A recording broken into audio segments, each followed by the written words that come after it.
সব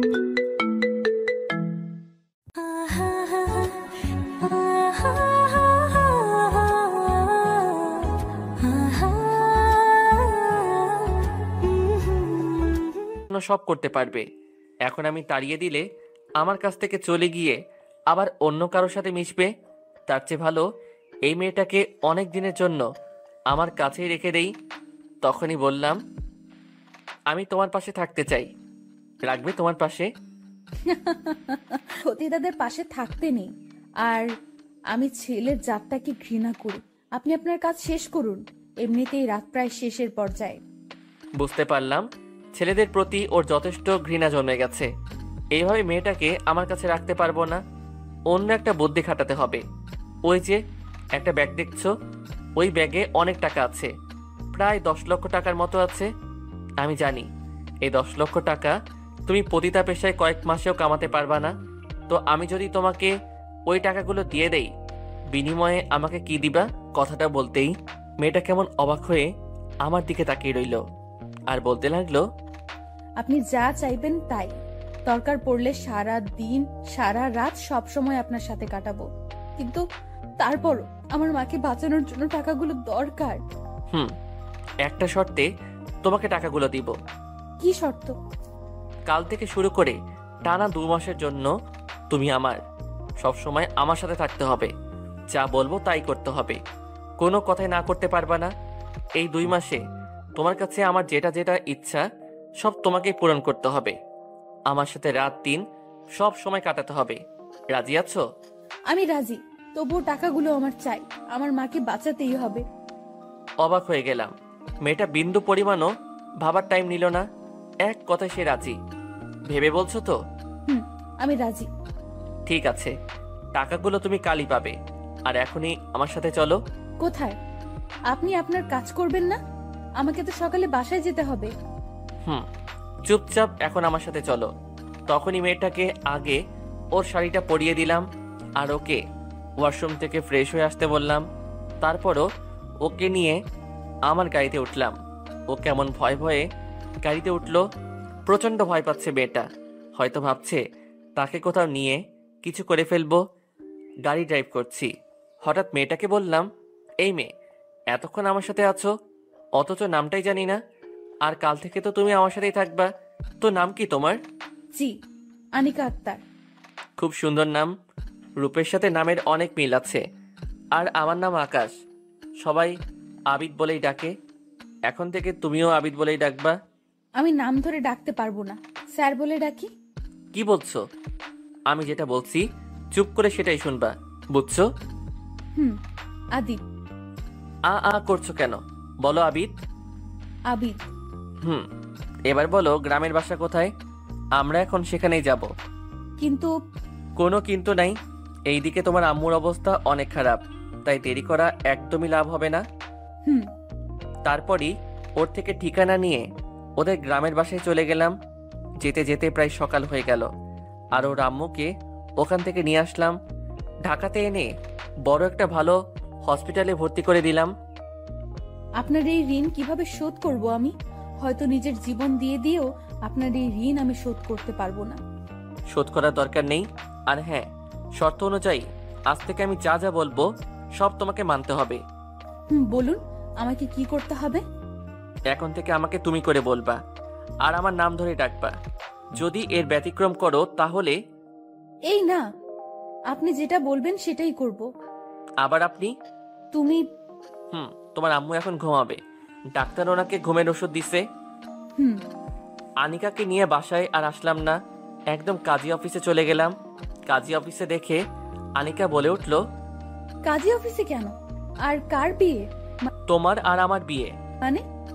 তুমি আমার কাছে 2 মাস পর্যন্ত আছো আর আমি তোমাকে পতিতা পরিচয়ে আমার বাসায় রাখতে পারবো না। সো 2 মাসের জন্য আমার বউ হয়ে থাকবা। কথাটা শোনার পর আনিকা কেমন থ হয়ে গেল। 2 মাসের জন্য বিয়ে? আমি পারবো না এই বিয়ে করতে। দেখো, শর্ত অনুযায়ী তোমাকে করতেই হবে। আর আমার সাথে 2 মাস ওইভাবে মেলামেশা করলে পাপের পরিমাণটা অনেক বেশি হবে, আর এভাবে করলে সেটা আর বেশি হবে না। হাসছো কেন? হাসবো না তো কি করব? তোমরা বড় লোকরা পারো বটে, তোমাদের কাছে সবকিছুই কেমন পুতুল খেলা মনে হয়। আর আমাদের পুতুল ভেবে কত কিছুই না করছো, সবই টাকা। তবে কষ্ট নেই, আমি পুতুল হয়ে তোমার খেলায় থাকতে রাজি আছি, কারণ এত কিছু জানি না, চলো। তারপর আনিকার সাথে শর্ত মোতাবেক বিয়েটা হয়েই গেল। 2 মাসের জন্য একটা পতিতা মেয়েকে বিয়ে করে নিলাম। ওকে নিয়ে বাসায় চলে আসলাম। আপাতত একটা বাসর সাজালাম। বাসর করে আনিকা বসে আছে। ঢুকতেই আমাকে সালাম করলো। আরে আরে, সালাম করছো কেন? বাসর রাতে বাঙালি মেয়েদের এটাই করতে হয়। হুম, তবে এটা তো মাত্র কয়েকদিনের বিয়ে, তাই না? হুম, তবে একটা কথা মনে রাখবে, বাঙালি মেয়েদের বিয়ে বিয়েই, সেটা শর্তের কয়েকদিনের জন্যই হোক আর সারা জীবনের জন্য। হুম। তারপরই আনিকাকে বিছানায় উঠালাম আর জিজ্ঞাসা করলাম, একটা সত্যি কথা বলবে? হুম। আচ্ছা, বাসর রাতে তোমার কি কি ইচ্ছা ছিল? হাসছো কেন? আপনি আমাকে ভোগ করবেন তো করেন, এত নাটকের কি দরকার? একদম চুপ করে থাকবা। আমি যেটা বলছি সেটা বলো। আমি একটা ভাড়াটে পতিতা, আমার কোনো ইচ্ছে নেই। তবে বাঙালি প্রত্যেকটা মেয়েদের খুব ইচ্ছে বাসর রাতে লাল শাড়ি পরে স্বামীর ঘরে যাবে, তার সাথে নিজের সবকিছু ভাগাভাগি করে নেবে, আর তার সাথে অনেক গল্প করবে, আর সব সময় তার স্বামীর বুকে মাথা রেখে ঘুমাবে, কখনোই আলাদা হবে না। কথাগুলো বলেই মেয়েটা কেমন একটা দীর্ঘশ্বাস ফেললো। একটা জিনিস খেয়াল করলাম, মেয়েটা বেশিরভাগ টাইমই দীর্ঘশ্বাস ত্যাগ করে। বুকের ভিতর কতটা কষ্ট থাকলে একটা মেয়ে বারবার এমন করতে পারে সেটা হয়তো আমার ধারণার বাইরে। যাই হোক, মেয়েটাকে এত কষ্ট আর পেতে দিব না। তখনই আনিকাকে বললাম, খুব ভালো ধারণা আছে তো তোমার, কাজে লাগানো যাবে। কিসের কাজ? না কিছু না, তবে আজকে কিন্তু তোমাকে আর ছাড়বো না, বাসরাত বলে কথা। হাসছো কেন? আমার জন্য আর বাসর রাত? আমার মতো পতিতাদের সাথে তো প্রতিদিনই। ওই একদম চুপ। আজ থেকে মুখে যেন পতিতা নামটাও যেন না আসে, আসলে খুব খারাপ হবে। দেখো, সত্যিটা তো আমাকে বলতেই হবে। বলো। কিন্তু আপাতত তুমি আমার বউ, সো আমার বউয়ের মতোই তোমাকে থাকতে হবে। হায় রে বউ, তাও আবার 2 মাস? ওর কথাটা শুনে একটু অবাকই হলাম। তারপর ওকে বললাম, 2 মাস হোক আর 2 দিন হোক, এখন তো তুমি আমার বউ, আর এই 2 মাস তোমাকে আমার স্ত্রীর পরিচয়ে থাকতে হবে। বলতেই মেয়েটা কেমন অবাক দৃষ্টিতে আমার দিকে তাকিয়ে আছে। তারপর ওকে খাট থেকে নিচে নামালাম আর হাত ধরে টানতে টানতে বাইরে নিয়ে যেতে লাগলাম। ও শুধু অবাক হয়ে আমার দিকে তাকিয়ে আছে আর হঠাৎ বলে উঠল, আমাকে কি কোথাও নিয়ে যাচ্ছ? আমার সাথে চলো। কোথায়? আমার সাথে গেলেই বুঝতে পারবা। তারপরই মেয়েটাকে ছাদে নিয়ে গেলাম। অনেক রাত দেখে মেয়েটা একটু ভয় পেয়ে গেল, কিন্তু ছাদে উঠতেই, ওয়াও কি সুন্দর ফুলের বাগান, আর আকাশে কত সুন্দর চাঁদ উঠেছে বলেই মেয়েটা আমার হাত থেকে ছুটে ছাদের উপর কেমন নিজেকে মুক্ত পাখির মতো মেলে ধরলো। ও একবার ফুলগুলোকে ধরছে, আরেকবার চাঁদের দিকে তাকিয়ে মিটি মিটি হাসছে। রাতে চাঁদের আলোতে গোলাপ ফুলগুলো সৌন্দর্য আনিকার সৌন্দর্যের কাছেও হার মানছে। চাঁদের আলোতে মেয়েটাকে কেমন অপূর্ব সুন্দর লাগছে সত্যি। তখন আমি অনেক খুশি হয়ে গেলাম, কারণ মেয়েটা আজ খুব খুশি। তখন আকাশের দিকে তাকিয়ে আল্লাহকে মনে মনে একটা ডাক দিয়ে বললাম, আল্লাহ, এই মেয়েটাকে যেন সবসময় এমন হাসি খুশি রাখতে পারি, আর কখনোই যেন ওকে কষ্ট না দেই। বলেই মেয়েটার দিকে তাকালাম। ঠিক তখনই দেখলাম মেয়েটা এক জায়গায় কেমন জড়সড় হয়ে কান্না করতে লাগলো। হঠাৎ করে ওর এমন আচরণ দেখে ভয় পেয়ে গেলাম, আর ও তখন আমার সামনে এসে বলতে লাগলো, প্লিজ আমাকে এখান থেকে নিয়ে যাও, আমার সহ্য হচ্ছে না। হঠাৎ ওর মুখে এমন কথা শুনে আরো বেশি অবাক হয়ে গেলাম। একটু আগে যে মেয়েটা অনেক হাসি খুশি ছিল, আর মুহূর্তেই ওর কি হয়ে গেল? নিজের পুরনো খারাপ অতীতটা তাকে কষ্ট দিচ্ছে না তো? এই মেয়ে, কান্না করছো কেন? কথা বলো। আমাকে এখান থেকে নিয়ে যাও। কিন্তু কেন? আমার মতো একটা পতিতা এমন নিষ্পাপ ফুল ছুঁতে পারে না, আর এই চাঁদের আলো আমার মতো বাজে মেয়ের উপর মানায় না, কেমন কুৎসিত দেখায়। কিন্তু তুমি এগুলো কি বলছো? একদম উল্টাপাল্টা বলবে না, এখন থেকে তুমি আমার বউ। বলেই ওর চোখের পানিটা মুছে দিলাম আর ওর কপালে ঠোঁটের উষ্ণতা এঁকে দিলাম। মেয়েটা তখন শুধু নির্বাক হয়ে আমার দিকে অবাক চোখে তাকিয়ে রইল। আর তখনই মেয়েটাকে নিজের সর্বোচ্চ শক্তি দিয়ে জড়িয়ে ধরলাম, আর ও তখন কেমন কেঁপে উঠল। যখন আমার কাছ থেকে ওকে ছুটালাম তখন ও কেমন করে যেন আমার দিকে তাকিয়েই আছে। হয়তো আনিকা ভাবছে ওর সাথে আমি যা করছি সবই ওকে ভোগ করার জন্য বা তার অসহায়তার সুযোগ নেবার জন্য। কিন্তু আমার মনে শুধু একটা কথাই, যতদিন বেঁচে থাকবো কোনোভাবেই আর এই মেয়েটাকে কষ্ট দিব না, সব সময় ওর পাশে থাকবো। ওকে নিয়ে ঘরে চলে আসলাম আর বিছানায় শুয়ে পড়লাম। আনিকা তখন আমার পাশে শুয়েছিল আর তখনই আনিকার কথাটা মনে পড়লো। একটু আগে বলেছিল বাঙালি মেয়েরা চায় সব সময় তার স্বামীর বুকে মাথা রেখে ঘুমাতে, হয়তো ওরও এমনই ইচ্ছা ছিল। যাই হোক, তখনই আনিকাকে জড়িয়ে ধরলাম আর ও একদম চুপ হয়ে শুধু আমাকে দেখছিল। তখন ওর মাথাটা আমার বুকে রাখতে বলে ওকে জড়িয়ে ধরে ঘুমিয়ে পড়লাম। সকালবেলা ঘুম ভাঙতে দেখলাম মেয়েটা এখনো ঘুমিয়ে আছে। কি নিষ্পাপ মুখ, একদম ছোট বাচ্চাদের মতো করে ঘুমিয়ে আছে। তখন ওর কপালে আলতো করে একটা চুমু দিতেই ও কেমন জেগে উঠলো আর আমার দিকে একবার তাকিয়েই নিচু হয়ে গেল।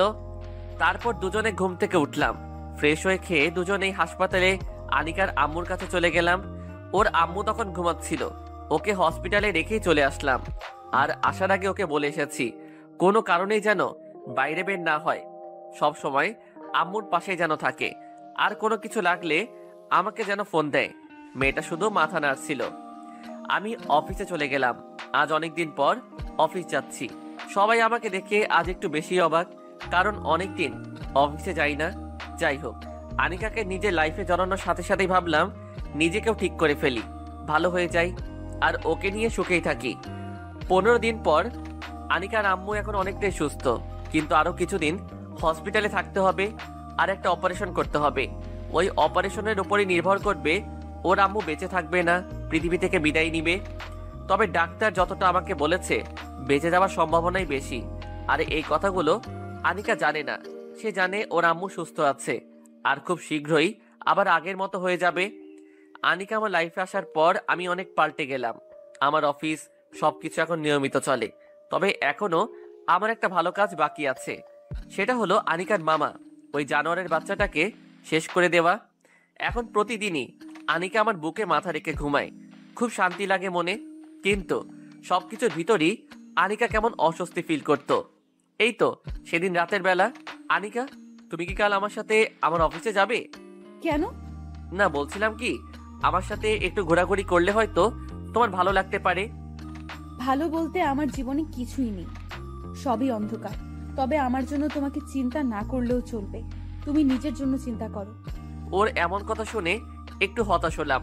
তারপর আবারও বললাম চলোই না, একটু তোমার ভালো লাগতে পারে। পরের দিন সকালে আনিকাকে নিয়ে অফিসে গেলাম। সবাই কেমন আমাদের দিকে হা করে তাকিয়ে আছে। আমার সব ফ্রেন্ডদের সাথে ওর পরিচয় করিয়ে দিলাম আর সবাই আমাদেরকে স্বাগত জানালো। ঠিক তখনই আমার অফিসের ম্যানেজার আমার ওখানে আসলো। উনি আসার পরই আনিকা কেমন অস্থির হয়ে যাচ্ছিল, বারবার নিজেকে আড়াল করতে যাচ্ছিল। ঠিক তখনই ম্যানেজার বলে উঠল, স্যার, এই বেশ্যাটা কি আর এখানে কেন? সবার সামনে কথাটা বলতেই আনিকা কেমন ভয়ে কাঁপতে লাগলো আর আমার মুখের দিকে তাকিয়ে থরথর করে কাঁপতে লাগলো। সবাই তখন কেমন করে যেন আনিকার দিকে তাকিয়ে রইলো। আনিকার চোখ বেয়ে বেয়ে গাল দিয়ে তখন পানি বের হচ্ছিল। ওর চোখে পানি দেখে নিজেকে ঠিক রাখতে পারলাম না। ম্যানেজার সাহেব, ভদ্রভাবে কথা বলুন, এভাবে কথা বলার অধিকার আপনাকে কে দিয়েছে? স্যার, যেটা সত্যি সেটা তো আমাকে বলতেই হবে। এই মেয়ে একটা পতিতা, চরিত্রহীনা, আর ওর সাথে আপনি কত টাকা দিয়ে ভাড়া করেছেন? মালটা কিন্তু। কি বললি কুত্তার বাচ্চা? বলেই সবার সামনে ম্যানেজার মারা শুরু করে দিলাম। সবাই তখন আমাকে থামাতে চেষ্টা করলো, কিন্তু পারছিল না। এক পর্যায়ে সবাই ওরা ম্যানেজারকে বাইরে বের করে দিল। আমার মাথায় তখন রক্ত উঠে পড়েছিল। ঠিক সেই মুহূর্তে আনিকাকে এভাবে কষ্ট দেবার কারণেও খুব কষ্ট লাগছিল। মেয়েটা আসতে রাজি ছিল না আর আমার কথায়ও এসে সবার সামনে এভাবে নিজের দোষে আজ আবারও কষ্ট পেল। পুরানো অতীতটা ওকে ভুলাতে গিয়েও মনে করিয়ে দিলাম। ভাবতে নিজের উপর তখন রাগ হতে লাগলো। তখনই আনিকাকে খুঁজতেই দেখলাম আনিকা নেই। ও গেল কোথায়? ওকে খোঁজা শুরু করলাম, কিন্তু পাচ্ছিলাম না। বুকের ভিতর কেমন অস্থিরতা কাজ করছিল। ও যদি নিজের কোনো ক্ষতি করে ফেলে তাহলে তো নিজেকে আমি ক্ষমা করতে পারবো না। সব দোষ আমার, কেন যে ওকে এখানে আনতে গেলাম। কিন্তু ও কোথায়? খুঁজতে লাগলাম আনিকাকে, কিন্তু পাচ্ছি না। অফিসে দারোয়ানকে জিজ্ঞাসা করতেই বলল ও ও নাকি বেরো হয়নি। তাহলে গেল কোথায়? খুব কষ্ট লাগছিল। নিজের একটু ভুলের জন্য ওকে হারিয়ে ফেলবো না তো। হঠাৎ অফিসের একটা কর্মচারী এসে বলল ও নাকি ছাদে গেছে। তাই আর এক মুহূর্ত দেরি করলাম না, একটা দৌড় মারলাম আর ছাদে চলে গেলাম। দেখলাম মেয়েটা ছাদ থেকে ঝাঁপ দিতে যাচ্ছে। ঠিক তখনই মেয়েটার হাত ধরে ফেললাম। এই তোর সাহস হলো কিভাবে এভাবে নিজেকে শেষ করে দেবার? আমি বাঁচতে চাই না, আর আমার জন্য তোমার কত বড় ক্ষতি হয়ে গেছে। একদম কোনো কথা বলবে না, আমার কিছুই হয়নি। আজ আমাকে হেল্প করতে এসে আপনাকে কতটা অপমান সহ্য করতে হচ্ছে, সবার সামনে আপনাকে কত ছোট হতে হচ্ছে। প্লিজ আনিকা, এভাবে বলো না। শব্দ আমার। আমি তোমাকে না আনলে হয়তো তোমাকে এই অপমান সহ্য করতে হতো না। তুমি আমাকে মাফ করে দাও, আমার জন্যই। এই তুমি এগুলো কি বলছো? আমার কোনো সমস্যা হয়নি, আমি তো পতিতা, তাই না? আর পতিতাদের এগুলো শুনে কোনো সমস্যা হয় না, তবে তোমার? দেখো, একদম কান্না করবে না। আর মরতে যাচ্ছ কেন? তুমি যদি মরে যাও তোমার মাকে কে বাঁচাবে? মায়ের জন্যই তো বেঁচে আছি, কিন্তু আমি যে আর নিতে পারছি না। ওই মানুষটা আমার জীবনটাকে শেষ করে দিছে, শেষ করে দিছে। কোন মানুষটা? না কিছু না। কোন মানুষ আমাকে বলো। না কেউ না। বলো বলছি। আর ওই ম্যানেজার তোমাকে কিভাবে চিনে? বলো বলছি, ও তোমাকে কিভাবে চিনলো? ও আমাকে চিনে, কারণ ওই আমার মামা। কথাটা শুনেই মাথাটা নষ্ট হয়ে গেল। কি? যে জানোয়ারের বাচ্চাটাকে আমি শেষ করার জন্য ভাবছি, এই জানোয়ারটা একটা মেয়ে সুন্দরভাবে বাঁচার অধিকার নষ্ট করে দিচ্ছে। যে জানোয়ারের বাচ্চা একটা পবিত্র দেখে জানোয়ারের মতো চাপিয়ে পবিত্র সম্পর্ক নষ্ট করে মেয়েটাকে অপবিত্র করেছে। সে আমার কোম্পানিরই ম্যানেজার, তাকে তো আমি শেষই করে দিব। মৃত্যুর যন্ত্রণা যে কতটা কষ্টে তাকে আমি বুঝিয়ে দিব। তুই মরার জন্য প্রস্তুত হ, কুত্তার বাচ্চা। আমাকে এই অন্ধকারে তুলে আনার কারণ কি? আর আপনি কে? তোর জম। আপনি সামনে আসুন আর আমাকে প্লিজ ছেড়ে দিন। আমাকে কেন তুলে এনেছেন? কেউ লাইটটা অন করো। ঠিক তখনই লাইট অন হয়ে গেল, আর লাইট অন হতেই উনি বলে উঠল, স্যার আপনি? ম্যানেজার সাহেব কেমন আছেন? খুব খুব খুব ভালো। আচ্ছা ম্যানেজার সাহেব, এভাবে ঘামছেন কেন? আমাকে লোক দিয়ে কেন উঠিয়ে এনেছেন? শুধুমাত্র কিছু হিসাব নিকাশের জন্য। ওইগুলো তো অফিসেই মেটাতে পারতেন, আর আমি সব হিসাব তো আপনাকে দিয়েই দিছি। ম্যানেজার সাহেব, অফিসের হিসাব অফিসে দিছেন, কিন্তু জীবনের হিসাব একটু মিলিয়ে নিব না? মানে কি স্যার? আচ্ছা ম্যানেজার সাহেব, আপনাকে কিছু প্রশ্ন করব? করেন, তবে কি কি কি কি- কি প্রশ্ন? বেশি কিছু না। আচ্ছা ম্যানেজার সাহেব, আপনার ছেলে মেয়ে কয়জন? কেন? যেটা বলছি উত্তর দেন। এক মেয়ে আছে। খুব ভালো। আরেকটা প্রশ্ন, কি? আপনি কি আপনার মেয়েকে রেপ করতে পারবেন? স্যার মুখ সামলিয়ে কথা বলুন, নয়তো। নয়তো কি? একদম চুপ করে থাকবি জানোয়ারের বাচ্চা, নয়তো এখনই একদম ওপারে পাঠিয়ে দিব। আপনি এমন করছেন কেন? নিজের মেয়েকে রেপ করতে পারবি না, তাহলে কেন নিজের ভাগ্নিকে এই কাজ করলি? সেও তো তোর নিজের মেয়ের মতোই ছিল। আমি কিছু করিনি, আমাকে ছেড়ে দিন। আমি কিছু করিনি। আনিকা, এইদিকে আসো। বলতেই আনিকা আস্তে আস্তে হাঁটতে হাঁটতে সামনে এসে উপস্থিত। আনিকা, ওকে শেষ করে দাও। এই নাও পিস্তল। না, ওকে আমি এটা দিয়ে গুলি করে মারবো না, ওকে আমি দা দিয়ে কুপিয়ে কুপিয়ে মারবো। না মা, আমাকে ছেড়ে দে মা। তুই তো আমার মেয়ের মতো, আমি না তোর মামা। আমাকে মারিস না। ঠিক তখনই আনিকা দা দিয়ে প্রথম আঘাতটা ওর ডান হাতে করলো আর বলল, এই হাত দিয়ে সেদিন আমার গায়ে প্রথম টাচ করেছিস। মা মা, তুই আমার মা, তুই আমার মেয়ে। আমাকে মারিস না, আমি তোর মামা। আমাকে মারিস না মা। মা, ও মা, আমাকে মারিস না তুই। মা বলছিস? ছি, ওয়াক, থু। তোর মুখে থুতু। কোথায় ছিল তোর মা যেদিন জানোয়ারের মতো একটা অসহায় মেয়ের উপর ঝাঁপিয়ে পড়েছিলি? তুই মাফ পাওয়ার যোগ্য না, যে নিজের ভাগ্নিকে। বলেই আরো একটা আঘাত। তারপর আনিকা কেমন পাগলের মতো একের পর এক আঘাত করতেই লাগলো। হয়তো সেদিনের কষ্টের ঝাল আজ খুব ভালোভাবেই নিচ্ছে। মুহূর্তে ওর মামা শেষ। তারপরও আনিকা তখনও উন্মাদের মতোই আঘাত করতেই লাগলো। আর ওই পাপীকে ওখানে শেষ করে দিলাম। এমন পাপীর কোনো মাফ নেই। সমাজে যারা এমন কাজ করে তারা কুকুরের চেয়েও নিকৃষ্ট। আর এত নিকৃষ্টদের সমাজে বাঁচার অধিকার নেই। ওদের মতো মানুষদের জন্যই সমাজের সৃষ্টি হয় হাজারো পতিতা, ধ্বংস হয়ে যায় হাজারো মেয়ের স্বপ্ন। বেছে নিতে হয় পতিতা বৃত্তিকে। নয়তো আত্মহত্যা করে চলে যেতে হয় পরপারে। আনিকাকে নিয়ে বাসায় চলে আসলাম, আর দুজনেই ফ্রেশ হয়ে খাওয়া দাওয়া করলাম। খুব ক্লান্ত, তাই শুয়ে পড়লাম। ঠিক তখনই আনিকাও আমার পাশে শুয়ে পড়ল। আনিকাকে একটা টান দিয়ে বুকের উপর তুলে নিলাম। ও তখন একদম চুপ করে আছে। এই মেয়ে, বালিশে শুয়েছিলে কেন? তোমাকে বলছি না সব সময় আমার বুকের উপর মাথা রেখে ঘুমাও? হাসছো কেন? হাসবো না তো কি করব? দুদিন পর তো এমনিতেই বালিশে ঘুমাতে হবে, তাই না? আর তো মাত্র 26টা দিন বাকি আছে, তাই না? এরপরই তো তোমার 2 মাস শেষ। তবে যাই হোক, তোমার প্রতি চিরকৃতজ্ঞ থাকবো। ওর মুখে কথাগুলো শুনে খুবই অবাক লাগছিল, কারণ দিনগুলো আনিকা যে এত ভালোভাবে হিসাব রাখবে বুঝতেই পারিনি। সময় যেতে যেতে যে এতগুলো দিন চলে গেছে সেটাও বুঝতেই পারিনি। কিন্তু ও কি বুঝতেছে না আমি ওকে এখন ভালোবাসি বলেই ওর পাশে আছি?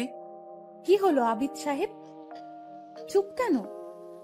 না, এমনিতেই। আচ্ছা, তোমাকে একটা কথা বলবো? বলো। এই যে তুমি সেই প্রথম দিন থেকেই আমার এত উপকার করছো, তারপর আবার শর্ত মোতাবেক বিয়ে করে এতগুলো টাকাও দিয়েছো, আজ আবার আমাকে একটা জানোয়ারকে শেষ করতেও সাহায্য করেছো, সবই তো আমাকে ভোগ করার জন্য, তাই না? তাহলে আমাকে তো এখনো ভোগ করনি, কিন্তু কেন? ওর কথাটা শুনে বুকটা কেমন ধুক করে উঠল। উপরের দিকে তাকিয়ে একটা দীর্ঘশ্বাস ফেলেই মনে বললাম, ও কি ভাবছে এগুলো? ও কি এখনো বুঝতে পারছে না ওকে ভোগ করার জন্য আমি এগুলো করছি না, ওকে ভালোবাসি বলে এগুলো করেছি। তখনই ওকে নরম সুরেই বললাম, জানো আনিকা, সবকিছু মানুষ ভোগের জন্য করে না। আর হ্যাঁ, তোমাকে ভোগ করার ইচ্ছা থাকলে তোমার পাশে না থেকেও হয়তো তোমাকে প্রতিদিনই ভোগ করতে পারতাম। আর তুমি আমার সাথে এতগুলো রাত কাটিয়েছো, কিন্তু তোমাকে শুধু আমার বুকের উপর রেখে জড়িয়ে ধরে ঘুমিয়েছি। এছাড়া তোমার সাথে অন্য কোনো ধরনের বহিক করিনি, যেটা দিয়ে প্রমাণিত হয় আমি তোমাকে ভোগ করতে চাচ্ছি। আচ্ছা ঘুমাও, এমনিতেই আজ অনেক ক্লান্ত তুমি। তারপরে চুপচাপ ঘুমিয়ে পড়লাম। শরীর ক্লান্ত থাকার কারণে ঘুম খুব তাড়াতাড়ি চলে আসলো। আনিকাকে আজ 5 দিন পর ওর আম্মুর কাছে নিয়ে যাচ্ছি। এর ভিতর মেয়েটা অনেকবার যেতে চাইলেও ওকে যেতে দেয়নি, কারণ এই কয়দিনের ভিতর আনিকাকে গোপন রেখে ওর আম্মুর অপারেশন করিয়ে ফেলেছি। অপারেশন করার আগে খুব ভয় ছিলাম, কারণ একটু এদিক সেদিক হয়ে গেলেই আনিকার আম্মু শেষ হয়ে যেত। আর আল্লাহ না করুক এমন হলে ও হয়তো আমাকে ভুল বুঝতো, কারণ ওর অগোচরে কাজটা করা ঠিক হয়নি। তবুও করালাম, কারণ মেয়েটা বড্ড বেশি মায়ের পাগল। মাকে ছাড়া সবকিছুই ওর কাছে অর্থহীন। আর যদি ও জানে ওর আম্মুর অপারেশন হবে, তাহলে হয়তো ও নিজেই ঠিক থাকতে পারতো না। তাই একটু বেশি রিস্ক নিয়ে ওর অজান্তেই। যাই হোক, ওর আম্মু এখন অনেক ভালো আছে। হাসপাতালে যেতেই ডাক্তার বলে উঠলো, আবিদ সাহেব, রোগী আল্লাহর রহমতে অনেক ভালো আছে। সামনের সপ্তাহে ইচ্ছা করলে নিয়ে যেতে পারেন, তবে ওনার দিকে একটু বেশি খেয়াল রাখবেন। অপারেশনের রোগী তো, বুঝেনি। আমি মাথা নাড়ালাম। আর ডাক্তারের এমন কথা শুনে আনিকা কেমন করে যেন আমার দিকে তাকিয়ে আছে, আর অনেক বেশি অবাক হয়ে জিজ্ঞাসা করলো, অপারেশন? কিসের অপারেশন?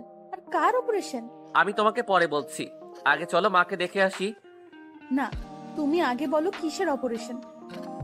আসলে আপনার মায়ের একটা অপারেশনের দরকার ছিল, আর ওটা অনেক রিস্কের অপারেশন। তাই আবিদ সাহেব আপনাকে কিছুই জানায়নি, কারণ এতে আপনি অনেক টেনশন করবেন। আর অপারেশনটা না করলেও আপনার মাকে বাঁচানোর কোনো আশা ছিল না, হয়তো তখন উনি মরেও যেতেন। তবে যাই হোক, এখন আপনার মা সম্পূর্ণ বিপদমুক্ত।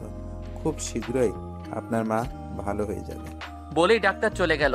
আর এইদিকে আনিকার চোখে পানি, আর ও আমার দিকে কেমন অবাক দৃষ্টিতে তাকিয়ে আছে, মনে হচ্ছে আমার উপর কেমন রেগে আছে। আমি তখন আনিকার হাত ধরলাম আর ওর আম্মুর কাছে চলে গেলাম। ভিতরে যাওয়ার পরই আমাদের কথার আওয়াজ শুনেই ওর মা জেগে উঠল। তুই এসে গেছিস মা? আর তুই এত শুকিয়ে গেছিস কেন? ঠিক মতো খাওয়া দাওয়া করিস না নাকি? তুই যদি এমন করিস তাহলে কিন্তু আমি আর ঔষধ খাবো না। এসব বলো না মা, তুমি কেমন আছো? খুব ভালো আছি রে, খুব ভালো। বলেই মা মেয়ে কেমন একে অপরকে জড়িয়ে ধরে কান্না শুরু করে দিছে। আর আনিকার মা কেমন করে আনিকার কপালে চুমু দিচ্ছে, আর কেমন করে বুকে আগলে রেখেছে। ওদের এই দৃশ্যটা দেখে নিজের অজান্তেই চোখ দিয়ে চোখের নোনা পানি বের হয়ে গাল বেয়ে পড়তে লাগলো। আর নিজের বাবা মায়ের কথা খুব মনে পড়তে লাগলো। বাবা মা যে কি জিনিস সেটা যে হারিয়েছে সেই ভালো জানে। খুব মিস করছিলাম বাবা মাকে। আমার মতো এতিমের কাছে যে বাবা মায়ের ভালোবাসার মূল্য কত বেশি সেটা একমাত্র আমি এতিমই জানি। বাবা, তুমি কান্না করছো কেন? আসলে মায়ের কথা খুব মনে পড়ছে আজ, খুব মিস করছি। কেন? তোমার মা বাবা কোথায়? না, ছোটবেলায় তারা মারা গেছে, এতিম করে চলে গেছে আমায়। কে বলেছে তুমি এতিম? আমি কি তোমার মা না? এইদিকে আসো বাবা। আচ্ছা, আমি কি আপনাকে আজ থেকে মা বলে ডাকতে পারি? হুম, কেন পারবে না? অবশ্যই ডাকবে। খুব খুশি লাগছিল। আর তখনই একটা ফোন আসলো। আচ্ছা মা, আমি একটু বাইরে থেকে কথা বলে আসছি, আপনারা কথা বলুন। যাও বাবা। মারে, ছেলেটা কে? এই তো আমার ক্ষণিকের ফ্রেন্ড। মারে, ছেলেটা অনেক ভালো রে। তুই জানিস ছেলেটা এই কয়টা দিন কিভাবে আমার পিছনে খাটছে, কত সময় আমার পেছনে শেষ করছে, সারাটা দিন আমার সেবা করছে। তোমার অপারেশন হয়েছে, আমায় বলো নাই কেন? আমি নিষেধ করেছিলাম, কারণ তুই শুনলে অনেক ভেঙে পড়বি। তবে যাই হোক, ছেলেটাকে আমার খুব ভালো লেগেছে। এমন একটা ছেলে যদি... থাক মা, আর বলো না। কেন? কারণ ও অনেক বড় লোক। তারপর রে মা, আমার মনে হয় ওই ছেলেটা তোরে ভালোবাসে, নয়তো... মা, আর বলো না প্লিজ। ওদের কাছে ভালোবাসার কোনো মূল্য নেই, ওরা বড় লোক, তাই ওদের কাছে মেয়েরা খেলার পুতুল। খেলা শেষ হলেই সব শেষ। আর আমি তার যোগ্য না মা, আর অযোগ্য হয়ে আমি কারো পরিহাসের করুণার পাত্রী হতে চাই না। বলেই মেয়েটা কেমন কান্না করে দিল। বাইরে থেকে কথাগুলো নিজেরই কান্না এসে গেল। তার মানে এতদিনে ওর মনে একটু ভালোবাসা আমি তৈরি করতে পারিনি, আর একটু জায়গাও তৈরি করতে পারলাম না? নাকি ওর অতীতের কারণে ও আমাকে ওর জীবনে জড়াতে চায় না? বাইরে থেকে একটা কাশির আওয়াজ দিয়ে ভিতরে ঢুকলাম। আমাকে দেখে আনিকা তাড়াতাড়ি করে নিজের চোখের পানি মুছে ফেলল। আমি আর বেশি কিছু বললাম না। ভিতরে গিয়েই অফিসে কাজ আছে বলেই বের হয়ে গেলাম। তারপর বাসায় এসে চুপ করে শুয়ে রইলাম। ভাবতে লাগলাম কি করব। ওর সাথে প্রায় 2টা মাস কেটে গেল, 10টা দিন মাত্র বাকি। এতগুলো দিনেও কি ও আমাকে একটু বুঝতে পারলো না? ভাবতে ভাবতে বিছানায় ঘুমিয়ে পড়লাম। হঠাৎ কারো ডাকে আমার ঘুম ভাঙলো। চোখ খুলতে দেখলাম আনিকা। আমার দিকে কেমন অবাক করা দৃষ্টিতেই তাকিয়ে রইল মেয়েটা। আস্তে আস্তে খাটের একটা কর্নারে এসে বলল, ঠিক আছে তো? তোমার কিছু হয়নি তো? কোনো সমস্যা? অফিসে যাওনি? না, কেন? এমনিতে। ভালো, কিন্তু আমাকে তো একটু বলতে। বলতে গিয়েও আনিকা আর কিছু বলল না, কথাটা অপূর্ণই রেখে দিল। আনিকার প্রতি খুব রাগ হচ্ছিল।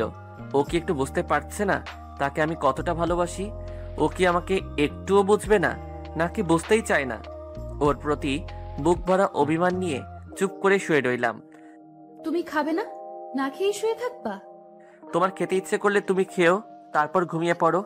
আমাকে আর ডাকবে না। তুমি খাবে না? আর আমি ডাকবো না কেন?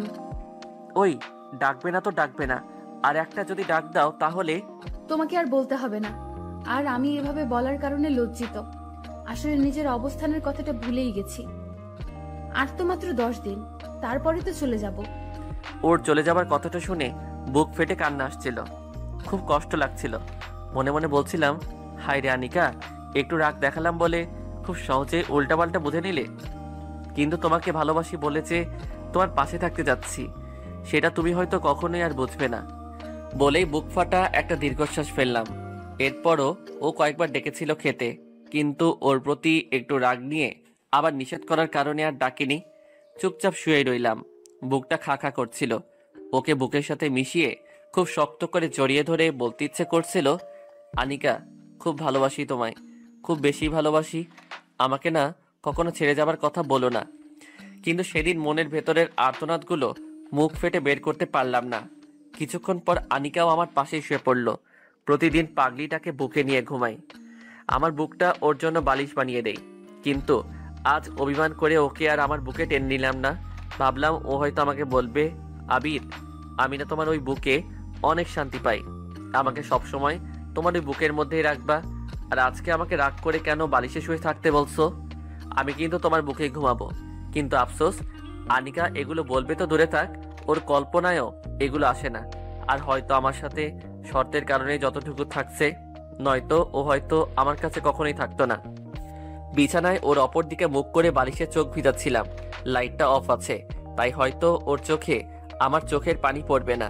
চোখের নোনা জল ফেলতে ফেলতে কখন যে ঘুমিয়ে পড়ছি বুঝতেই পারিনি। হঠাৎই কারো চিৎকার শুনেই ঘুম থেকে লাফিয়ে উঠলাম। লাফিয়ে উঠতে চাইলেও তখন আমি উঠতে পারলাম না, কারণ এর আগেই আনিকা আমাকে খুব শক্ত করে জড়িয়ে ধরে চিৎকার করে কান্না করতে লাগলো আর বলতে লাগলো, প্লিজ মামা, আমাকে ছেড়ে দাও, আমার সর্বনাশ করো না। মামা, তুমি না আমার বাবার মতো, তুমি তো জানোই আমার বাবা নেই। প্লিজ আমাকে এই পতিতালয়ে ফেলে যেও না মামা, যেও না মামা, মামা। কথাগুলো বলছিল আর মামা মামা বলেই আনিকা চিৎকার করে কান্না করতে লাগলো আর ভয়ে কাঁপতে কাঁপতে আমাকে অনেক শক্ত করে জড়িয়ে ধরতে লাগলো। হয়তো আমার বুকের ভিতর ও ঢুকেই যাবে, নয়তো আমার সাথে মিশে যাবে। আনিকাকে শান্ত করার জন্য ওকে ডাকতে লাগলাম, কিন্তু ও যেন শুনছেই না। এই আনিকা, আনিকা, তোমার কি হয়েছে? আর কোথায় তোমার মামা? ওনাকে তো তুমি নিজ হাতেই শেষ করে দিচ্ছ। আনিকা, এই দেখো এখানে কেউ নেই। আনিকা, এ আনিকা, এই দেখো আমি আছি তো, কেউ তোমাকে কিচ্ছু করতে পারবে না। একবার আমার দিকে দেখো। অনেক বলার পর আনিকা ধীরে ধীরে শান্ত হয় আর কেমন অসহায়ের মতো আমার মুখের দিকে তাকিয়ে রইল। বুঝতে পারলাম মেয়েটা হয়তো বাজে কোনো স্বপ্ন দেখে ভয় পাইছে। তখনও ও আমাকে জড়িয়ে ধরে আছে। ও হঠাৎ কি বুঝে যেন ও নিজেকে ছুটিয়ে নিতে চাইলো, কিন্তু সেটা আর হতে দিলাম না, কারণ সেই মুহূর্তেই আনিকাকে আমি আমার নিজের সমস্ত শক্তি দিয়ে জড়িয়ে ধরে রইলাম। আর ও তখন কিছুই বলল না, শুধু চুপচাপই দেখছে। আনিকার মাথাটা তখন আমার বুকের মাঝে, তখন ওর মুখটা একটু সামনে আনলাম আর আস্তে করে ওর চোখের পানিটুকু মুছে দিলাম। অনেকক্ষণ পর আনিকা যখন স্বাভাবিক হয় তখন ওকে বলতে লাগলো, এই পাগলি, তোমার কিচ্ছু হবে না। এই পাগলিটা যে তোমার কিচ্ছু হতে দিবে না, সব সময় এই বুকে আগলে রাখবে, কখনোই আলাদা হতে দিবে না। ও শুধু মাথা নাড়ালো। এই শুনো, আর কান্না না করে চুপচাপ এই পাগলের বুক নামক বালিশটাতে ঘুমিয়ে পড়ো। আমি তোমার মাথায় হাত বুলিয়ে দিচ্ছি, একদম কথা বলবে না কিন্তু। ওর মাথায় হাত বুলাতে বুলাতে মেয়েটা কখন যে ঘুমিয়ে পড়ছে বুঝতেই পারিনি। ফজরের আজান দিয়ে দিচ্ছে, এখনো ও আমার বুকে ঘুমাচ্ছে আর আমিও সারা রাত জেগে ওর মাথায় হাত বুলাতেই লাগলাম। একদম ছোট বাচ্চাদের মতোই ওকে ঘুম পাড়াইছি আর ছোট বাচ্চাদের মতোই ও ঘুমাচ্ছে। সকালবেলা ওকে হসপিটালে ওর মায়ের কাছে রেখে অফিসে চলে গেলাম। একটু হাসি খুশি ভাবেই বসে আছি, ঠিক তখনই আমার অফিসের কলিগ মিম আসলো। ওর সাথে আমি আবার একদমই ক্লোজ, ভালো ফ্রেন্ড বললেও চলে। মিম এসেই বলল, স্যার, একটা কথা বলবো, যদি রাগ না করেন। বলো। স্যারকে আজ অনেক খুশি খুশি লাগছে। স্যার কি আজ অনেক খুশি নাকি? না আসলে বুঝতে পারছি স্যার, ব্যাপারটা ভাবিকে নিয়ে, তাই তো? তো কাল পহেলা বৈশাখে ভাবিকে নিয়ে কি কি প্ল্যান আছে? পহেলা বৈশাখ? কেন, আপনি কি জানেন না নাকি? কোন দেশে থাকেন স্যার? আরে থাকি তো বাংলাদেশেই, কিন্তু বুঝতে পারছি, আপনি তো চলে গেছেন ভাবির সাথে প্রেমের দেশে, আর যার কারণে সব ভুলে গেছেন, তাই না স্যার? কি হলো স্যার, ধরে ফেললাম তো? আগে বলেই দুজনে হো হো করে হেসে উঠলাম। তখনই আমি ওকে বললাম, আচ্ছা মিম, পহেলা বৈশাখে তোমার ভাবিকে কিভাবে অনেক খুশি করা যায় বলো তো? আসলে স্যার, বাঙালি মেয়েরা তার স্বামীর কাছ থেকে তেমন কিছুই চায় না, শুধু চায় স্বামীর একটু ভালোবাসা। তবে কাল ভাবিকে নিয়ে বৈশাখী মেলায় ঘুরতে পারে, এতে ভাবি অনেক খুশি হতে পারে। থ্যাঙ্কস মিম, অনেক বেশি থ্যাঙ্কস। বলেই অফিস থেকে বের হয়ে সরাসরি মার্কেটে চলে গেলাম। ওর জন্য একটা লাল সাদা মিশ্রণের একটা বৈশাখী শাড়ি সহ সবকিছু কিনে বাসায় গেলাম। বাসায় যেতে যেতে রাত হয়ে গেল। ওকে আর রাতে কিছুই দেখালাম না। খুব ভালো লাগছে, কাল সারাটা দিন মেয়েটার সাথে কাটাবো, ওর হাত ধরে হাঁটবো, ঘুরবো, অনেক মজা করব। অনেক অপেক্ষার পর সকালের আলো ফুটলো আর তখনই সবকিছু ওর সামনে দিলাম। আনিকা, এই নাও। কি এটা? এটাতে বৈশাখী শাড়ি আছে, তুই পরে এক্ষুনি তৈরি হও, আমি পাঞ্জাবি পরে আসছি। আমি তৈরি হব কেন? আর আমার জন্য এইগুলো কেন? আরে বোকা, আজ তো পয়লা বৈশাখ, তোমাকে নিয়ে আজ সারাদিন ঘুরবো। না, আমি যাব না। প্লিজ আনিকা, না করো না, প্লিজ প্লিজ। না, আমি এগুলো পরবো না। ওর এমন কথা শুনে মনটা খারাপ হয়ে গেল। আজ এত আশা করেছিলাম, কত কি ভেবেছিলাম, তাই মন খারাপ করে অন্য একটা রুমে গিয়ে বসে রইলাম। হঠাৎই দরজায় চোখ পড়লো। দরজায় চোখ পড়তেই চোখ আসমানে উঠে গেল, কারণ মেয়েটা পোশাকগুলো পরেছে। আনিকাকে যে এতটা সুন্দর লাগবে ভাবতেই পারিনি। ওর দিকে কেমন অবাক চোখে তাকিয়ে রইলাম। অনেকক্ষণ পর, এই যে মিস্টার, হা করেই থাকবে নাকি আমাকে নিয়ে ঘুরতে যাবে? আনিকা, আমি স্বপ্ন দেখছি না তো? তুমি আমার সাথে যাবে? যাবো বলেই তো তৈরি হয়ে এসেছি। তখনই আনিকাকে নিয়ে বাইরে বের হয়ে গেলাম। বৈশাখী মেলায় দুজনে হাতে হাত ধরে অনেকক্ষণ ঘুরছিলাম। ঠিক তখনই একটা ছোট বাচ্চা এসে আনিকার কাপড়ের আঁচল ধরে টানতে লাগলো। বাচ্চাটা একদমই খালি গায়ে, আর পরনে শুধু একটা শার্ট প্যান্ট, তাও সেটা অনেক নোংরা আর ছেঁড়া। বয়স আনুমানিক 8-9 বছর। এইটুকু একটা বাচ্চার এমন অবস্থা দেখলে কান্না বুকটা কেঁপে উঠবে। ওই বাচ্চাটা আনিকার কাপড় ধরে বলতে লাগলো, আপা 2টা টাকা দেন না, খুব খিদা লাগছে। দেন না বা 2টা টাকা, খুব খিদা লাগছে। তোমার নাম কি বাবুমণি? সূচনা। তোমার মা বাবা কই? বাপ মা নাইকা, তাহলে কই থাকো? রাস্তার সাইডে। মেয়েটার সাথে কথা বলছিল, আর আনিকার চোখ দিয়ে পানি বের হচ্ছে। আর অপরদিকে আমি অবাক হয়ে তাকিয়ে রইলাম। মেয়েটার সাথে কথা বলেই আনিকা আমার দিকে তাকিয়ে রইল। আমি বুঝতে পারলাম আনিকা ছোট মেয়েটাকে সাহায্য করতে চাচ্ছে, কিন্তু ওর কাছে তো কোনো টাকা নেই, কারণ আসার পথে ও টাকা নিয়ে আসেনি, যার কারণে কিছুই দিতে পারছে না। তখন আমি মাটিতে হাঁটু গেড়ে, সূচনা, আমার সাথে যাবে? কই নিয়ে যাবেন আমাদের? তোমাকে ভালো একটা স্কুলে নিয়ে যাব। সেখানে তুমি বন্ধুদের সাথে গল্প করবা, লেখাপড়া করবা, খেলাধুলা করবা। যাবে আমার সাথে? হ্যাঁ যাবো, কিন্তু খাইতে দিবেন তো? দিব তো, চলো আমার সাথে। আর তোমার আরো বন্ধু আছে? হ্যাঁ আছে। তাদের কাছে আমাকে নিয়ে যাও। হ্যাঁ আইন আমার সাথে। তারপরে মেয়েটাকে ওই অবস্থাতেই ওর গালে একটা চুমু দিয়ে কোলে তুলে নিলাম। মেয়েটাকে নিয়ে একটা চিপা গলিতে ঢুকতেই দেখলাম আরো অনেকগুলো শিশু। তাদেরকে একজন মুরব্বী বয়সের লোক ভিক্ষার গান শিখাচ্ছে। দেখেই রাগ উঠে গেল। আর তখনই, এই বুড়ো, এইগুলো কি শিখাচ্ছ? এগুলো আপনার সমস্যা কি? যা খুশি তাই শিখাবেন। ওদের খাওয়ান তো আর আপনি দেন না। আজ থেকে ওদের খাবার আমি দিব। তাহলে আর দেরি করছেন কেন? এই হতচ্ছাড়াগুলোকে এখনই নিয়ে যান। নিয়ে যাবই, কিন্তু ওদের বাবা মা কই? বাবা মা, এগুলো সব পতিতাদের পোলামায়া। ওদের নষ্টামির ডাস্টবিনের ফসল। আচ্ছা, আমাকে ওদেরকে নিয়ে যেতে দিন। বললেই তো হবে না। এতদিন ধরে বড় করছি, এই টাকা কে দিব? টাকা দিলে নিয়ে যেতে পারবেন, নয়তো ওইগুলো শিখাবো। কত টাকা লাগবে? 5 লাখ টাকা দিলে ওদের সবাইকে যেতে দিব। তারপরে আনিকাকে কিছুক্ষণের জন্য থাকতে বলে ওখান থেকে চলে আসলাম। আর প্রায় 30 মিনিট পরে ওখানে টাকা নিয়ে ওখানে গেলাম আর ওদেরকে নিয়ে আসলাম। তারপর সবাইকে একটা এতিমখানায় নিয়ে যেতেই কয়েকশত ছোট শিশু আমার দিকে দৌড়ে আসলো। সবাই আমাকে আব্বু আব্বু বলে ডাকতে লাগলো। আনিকা তখন আমার দিকে অবাক করা দৃষ্টিতেই তাকিয়ে আছে। ঠিক তখনই ওখানকার হুজুর এসেই বলল, স্যার, আল্লাহ আপনার কল্যাণ করুন। আজকে নতুন কাউকে নিয়ে এসেছেন। হ্যাঁ চাচা, আজকে এই শিশুগুলোকে নিয়ে এসেছি। এদের দায়িত্ব কিন্তু তোমার। আপনি সাথে থাকলে আমিও রাজি আছি। চাচা, ওদেরকে নতুন পোশাক পরাও আর ভালোভাবে গোসল করিয়ে দিও। আমরা আজ সারাদিন একসাথে অনেক মজা করব। আনিকা, তুমি আমার সাথে থাকবে তো? হ্যাঁ আবি, আমি থাকবো। আর আমি সবার সাথে আজ অনেক মজা করব।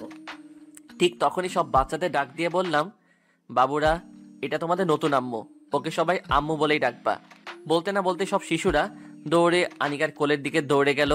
আর আনিকা ওদের জন্য মাটিতে বসে 2 হাত বাড়িয়ে দিল। বাচ্চাগুলোকে একদম নিজের সাথে জড়িয়ে ধরেই অনেকক্ষণ কাটিয়ে দিল। এই প্রথম আনিকাকে এত খুশি দেখে নিজের মনে এতটাই খুশি লাগছিল, যেটা আগে কখনোই আমার লাগেনি। আনিকা নিজ হাতে সবাইকে খাইয়ে দিচ্ছে। আহ, কত ভালো লাগছে। ঠিক তখনই বাচ্চাদের খাওয়ানোর সময় ওর সামনে বসে পড়লাম আর হা করে বললাম, ওদেরকে খাইয়ে দিবে আর আমাকে কি দিবে না? আনিকা তখনই একদম থ হয়ে গেল। কি গো, দিবে না খাইয়ে? আমারও তো খুব খিদে পাইছে। তোমাকে তো। এই দেখো, এমন করছো কেন গো? দাও না গো একটু খাইয়ে, খুব খিদে লাগছে তো, বলেই হা করে রইলাম। তারপরই আনিকা আমার মুখের দিকে হাতে খাবার নিয়ে হাত বাড়িয়ে দিল। আমি খেতে যাব, ঠিক তখনই খাবারটা নিচে পড়ে গেল। তখন ওর দিকে তাকাতেই দেখলাম ও অন্যদিকে তাকিয়ে আমাকে খেতে দিচ্ছিল। খুবই খারাপ লাগতেছিল। একটু খেতে চাইলাম, তাও সেটা নিজ ইচ্ছাতে দিল না। হয়তো আমার জোর করার কারণেই অনিচ্ছায় দিতে চেয়েছিল। চুপ করে উঠে গেলাম। আমাকে উঠতে দেখে ঠিক তখনই কেউ আমার হাতে ধরে টান দিল। তাকাতেই দেখলাম আনিকা। আনিকাকে দেখে খুব অবাক হয়ে গিয়েছিলাম, কারণ এই প্রথম আনিকা নিজে আমার হাত ধরেছে। আমি অবাক চোখেই ওর দিকে তাকিয়ে রইলাম। ঠিক তখনই ও বলল, কি হলো, চলে আসলে কেন? খাবে না? না। সরি, আসলে কখনো কোনো ছেলেকে এভাবে খাইয়ে দেয়নি তো, তাই নিজের কাছে অনেক সংকোচ বোধ লাগছিল। সরি, চলো খেতে যাবে। না, যাব না। আর আপনি বাচ্চাগুলোকে নিয়ে খেতে যান, ওরা খাবে এখন। বাচ্চাগুলোকে অনেক ভালোবাসো বুঝি? নিজের জীবনের থেকেও বেশি। যেদিন আমার জীবন থেকে ইভা নামক মেয়েটা হারিয়ে গেল, সেদিন থেকেই ওরা আমার সবকিছু। এই ইভা আবার কে? বাদ দিন, সময় হলেই বলবো। এখন ওদেরকে খেতে দিন। ঠিক তখনই বাচ্চাগুলো আমাকে জড়িয়ে ধরছে আর বলছে, চলো না আব্বু, তুমি আমাদের সাথে খাবে, চলো না। তখন সবার কথায় খেতে গেলাম। তারপরে আনিকা আমার সাথে খুব ভালোভাবে কথা বলতে লাগলো, নিজ হাতে খাইয়ে দিল। খুব খুব বেশি ভালো লাগছিল। সারাদিন অনেক মজা আর আনন্দের মাঝেই বৈশাখ পালন করে দুজনে বাসায় চলে আসলাম। রাতে একা একা ছাদে বসে তারাদের সাথে উকি মারছিলাম। ঠিক তখনই আনিকা এসে হাজির। আবিদ, জানো আজকে আমি খুব খুশি। আজকের মতো কোনো দিন এত খুশি আমি হইনি। সত্যিই তুমি অনেক ভালো। আমি আবার কি করলাম? এই যে এতিম বাচ্চাদের এত ভালোবাসো, আর তারাও তোমাকে কত ভালোবাসে। জানো আবিদ, এই মেয়েগুলোই একদিন সমাজের নির্মমতায় একদিন পতিতা হয়ে যাবে। মানে কি উল্টাপাল্টা বলছো এগুলো? আবিদ, যখন মেয়েগুলো আস্তে আস্তে এইভাবে রাস্তায় বড় হবে, তখন তারা হয়ে যাবে রাস্তার মেয়ে। তাদেরকে কেউ বিয়ে করবে না।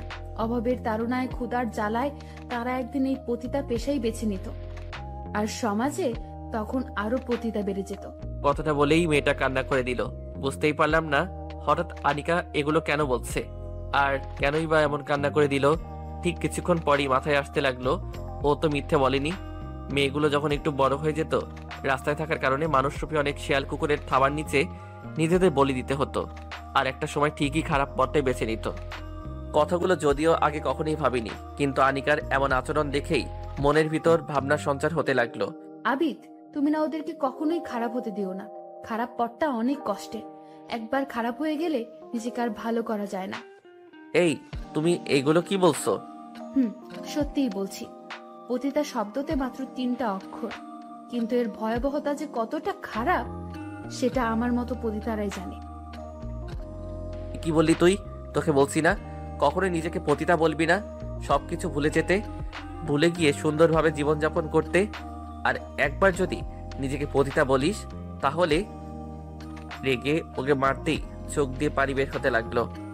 মেরে ফেলবে তাই তো? এই, তুই এগুলো কি বলছিস? তোকে আমি মেরে ফেলবো? না রে, তোকে কখনোই মারবো না রে। নিজে মরে গেলেও তোকে মরতে দিব না বলে কান্না করতে লাগলাম। আর তখনই নিজের সমস্ত শক্তি দিয়ে আনিকাকে জড়িয়ে ধরলাম। আমিও কাঁদছি, আনিকাও কাঁদছে। আর সেই কাদার মাঝখান থেকে আমার মুখ দিয়ে একটা কথাই বের হচ্ছিল, ভালোবাসি রে তোকে, খুব ভালোবাসি। কেন বুঝিস না তুই? তোকে যে অনেক বেশি ভালোবাসি। সব সময় এই বুকে আগলে রাখবো তোকে। খুব ভালোবাসি, খুবই ভালোবাসি। আনিকাকে জড়িয়ে ধরেই আকাশের দিকে তাকিয়ে চোখের নোনা জল ফেলেছিলাম আর কথাগুলো বলছিলাম। ঠিক তখনই আনিকা বলে উঠল, তুমি আমাকে যতই ভালোবাসো না কেন, আমি তোমাকে ভালোবাসতে পারবো না। তোমার জীবনে আমি নিজেকে চিরদিনের জন্য জড়াতে পারবো না। কথাটা বলেই আনিকা নিজেকে ছাড়িয়ে নিল। তখন ঝাপসা চোখে ওর দিকে তাকালাম আর বললাম, কেন আনিকা, আমি কি তোমার যোগ্য না? নাকি আমি খারাপ বলে সেই যোগ্যতা হারিয়ে ফেলছি? বিশ্বাস করো আনিকা, আমি একদম ভালো হয়ে যাব। দেখো আবিদ, তুমি অনেক ভালো ছিলে, সেটা আমি জানি, কিন্তু আমি তোমাকে আমার জীবনে মেনে নিতে পারবো না। আচ্ছা আনিকা, আমাকে কি তোমার মেনে নিতে কোনো কারণ আছে, নাকি তোমার লাইফে কেউ আছে? আছে। আনিকা ঠিক আছে, তাহলে আমি আর তোমাকে এই বিষয় নিয়ে কখনোই আর জোর করব না। আসলে আমি বুঝতেই পারিনি আমার কপালটা এত পোড়া। দেখোই না, একটা মেয়েকে ভালোবেসে যখন সব মেয়েকে ঘৃণা করতাম, ঠিক তখনই আবার তোমাকে ভালোবেসে ফেলি। কিন্তু বুঝতেই পারিনি আমার ভালোবাসা সার্থক না। জানো আনিকা, ছোটবেলায় খুব দুষ্ট ছিলাম আমি। বাবা মা থাকতে তাদের কাছে যা চাইতাম তারা যেভাবেই হোক সেটাই আমাকে এনে দিত, আর না দেওয়া পর্যন্ত অনেক জেদ ধরতাম। বয়স যখন মাত্র 12 বছর, ঠিক তখনই একদিন একটা অ্যাক্সিডেন্টে বাবা মা মারা যায়, আর হারিয়ে যায় বাবা মা নামক ছায়াটা। সেদিন অনেক কান্না করেছিলাম। এরপর থেকে কেউ কখনোই আমার চাওয়া কোনো জিনিস আমাকে এনে দেয়নি। এরপর আমার চাচাও আমার সকল সম্পত্তি আত্মসাৎ করে ফেলে, রাস্তায় বের করে দিল আমাকে। হয়ে গেলাম রাস্তার ছেলে। আস্তে আস্তে বড় হতে লাগলাম। কাজ করে পড়াশোনা করতাম, সারা রাত কাজ করে দিনে স্কুলে যেতাম। আস্তে আস্তে যখন ভার্সিটি লাইফে চলে গেলাম, তখন ইভা নামের একটা মেয়েকে অনেক পছন্দ হয়, আর মেয়েটা অনেক বেশি সুন্দর ছিল। আস্তে আস্তে ফ্রেন্ডশিপ, আর তারপর রিলেশন। হঠাৎই একদিন দেখলাম ও আরেকটা ছেলের সাথে ঘুরছে, আর আমি জিজ্ঞেস করার কারণে ও বলেছিল আমার মতো গরিব অযোগ্য ছেলের সাথে নাকি ওর মানায় না, টাকাই ওর কাছে সব। সেদিন ও আমাকে অনেক অপমান করে, নিজে অনেক সুন্দর বলে অনেক অহংকার করেছিল। সেদিন নিজেকে কোনোভাবেই ঠিক রাখতে পারিনি। টাকা কিভাবে আয় করতে পারি সেটাই ভাবা শুরু করলাম। এরপরই ঘটনাক্রমে আমার চাচার কাছ থেকে আমি আমার সম্পত্তি আদায় করে নিলাম। বাবার সম্পদ পেয়ে হয়ে গেলাম কোটিপতি। কোটিপতি হবার পরই সুন্দরী মেয়েদেরকে অনেক ঘৃণা করি, কারণ ইভার সেই চরিত্রটা আমার সামনে ভেসে আছে। আর সবচাইতে মজার ঘটনা হলো, আমার লাইফে টাকার বিনিময়ে রাত কাটানো প্রথম মেয়েও ওই ইভাই। পরে টাকার জন্য আমার সাথে রাত কাটাই সে। দিনে ভদ্রবেশধারী হলেও রাতে ওর মতো খারাপ আর কেউ ছিল না। সেই দিন থেকে সুন্দরী মেয়েদেরকে হেট করতাম, কারণ তাদের সৌন্দর্যের ভিতর যে কতটা কালো থাকে সেটা ইভাকে না দেখলে বুঝতেই পারতাম না। যাই হোক, এরপর আর কোনো মেয়েকে কখনোই ভালোবাসিনি, কারণ তখন আমি নিজেই খারাপ জগতের বাসিন্দা। এরপর তোমার সাথে পরিচয়, আর তোমার সবকিছু জেনেও আবারও নিজেকে পরিবর্তন করে ফেলি। এরপরই তোমাকে খুব ভালোবেসেছি। বিশ্বাস করো আনিকা, তোমাকে খুব ভালোবাসি। প্লিজ আমাকে একা করে দিও না। আর তুমি তো আমার বিয়ে করা বউও, তাই না? আবিদ, আমি তোমার সবকিছু বুঝতে পারছি, কিন্তু তারপরও আমি তোমাকে মেনে নিতে পারবো না। তবে দোয়া করি তুমি যেন ভালো একটা মেয়েকে বউ করতে পারো। আর তুমি এখন অনেক ভালো একটা ছেলে, তোমাকে যে কেউ পছন্দ করবে। আর আমার মতো একটা খারাপ মেয়েকে নিয়ে বেশি কিছু ভেবো না, আর ভাবলেও ভুল করবে। আর একটা কথা মনে রেখো, আমি তোমার 2 মাসের জন্য বউ হয়েছি, সারা জীবনের জন্য না। আর সেই 2 মাস পার হতে আর মাত্র 7 দিন বাকি, এই জন্যই আমি চলে যাব। একটানা কথাগুলো বলেই আনিকা ছাদ থেকে চলে গেল আর রেখে গেল আমাকে। নিজেকে তখন অনেক বড় অসহায় লাগছিল। মনে হচ্ছে এই পৃথিবীতে আমার চেয়ে বড় অসহায় আর কেউ নেই। চোখ দুটো বারবারই ঝাপসা হয়ে যাচ্ছিল। ভাবতে অবাক লাগে, আমার জীবনে ভালোবাসা বলতে কোনো জিনিস নেই। যাকে যাকে ভালোবাসলাম তারাই দূরে ঠেলে দিল আমায়। অনেকক্ষণ ছাদে একা একা দাঁড়িয়ে চোখের জল ফেলছিলাম। চোখ দুটো অনেক ফুলে গেছে মনে হচ্ছে, অনেক ঘুম পাচ্ছে। তাই রুমে চলে গেলাম। গিয়ে দেখলাম আনিকা নিজের মতো করে ঘুমিয়ে আছে। আনিকাকে আর জাগালাম না, চুপ করে খাটে শুতে গেলাম। কিন্তু শুয়ে থাকতে পারলাম না। আজ কেন জানি ওর সাথে শুয়ে থাকতে খুব বেশি কষ্ট হচ্ছে। বারবার মনে হচ্ছে আর তো মাত্র কয়েকটা দিন, এরপর তো আমাকে একাই থাকতে হবে। খাট থেকে নেমে পড়লাম, তারপর সোফায় গিয়ে শুয়ে পড়লাম।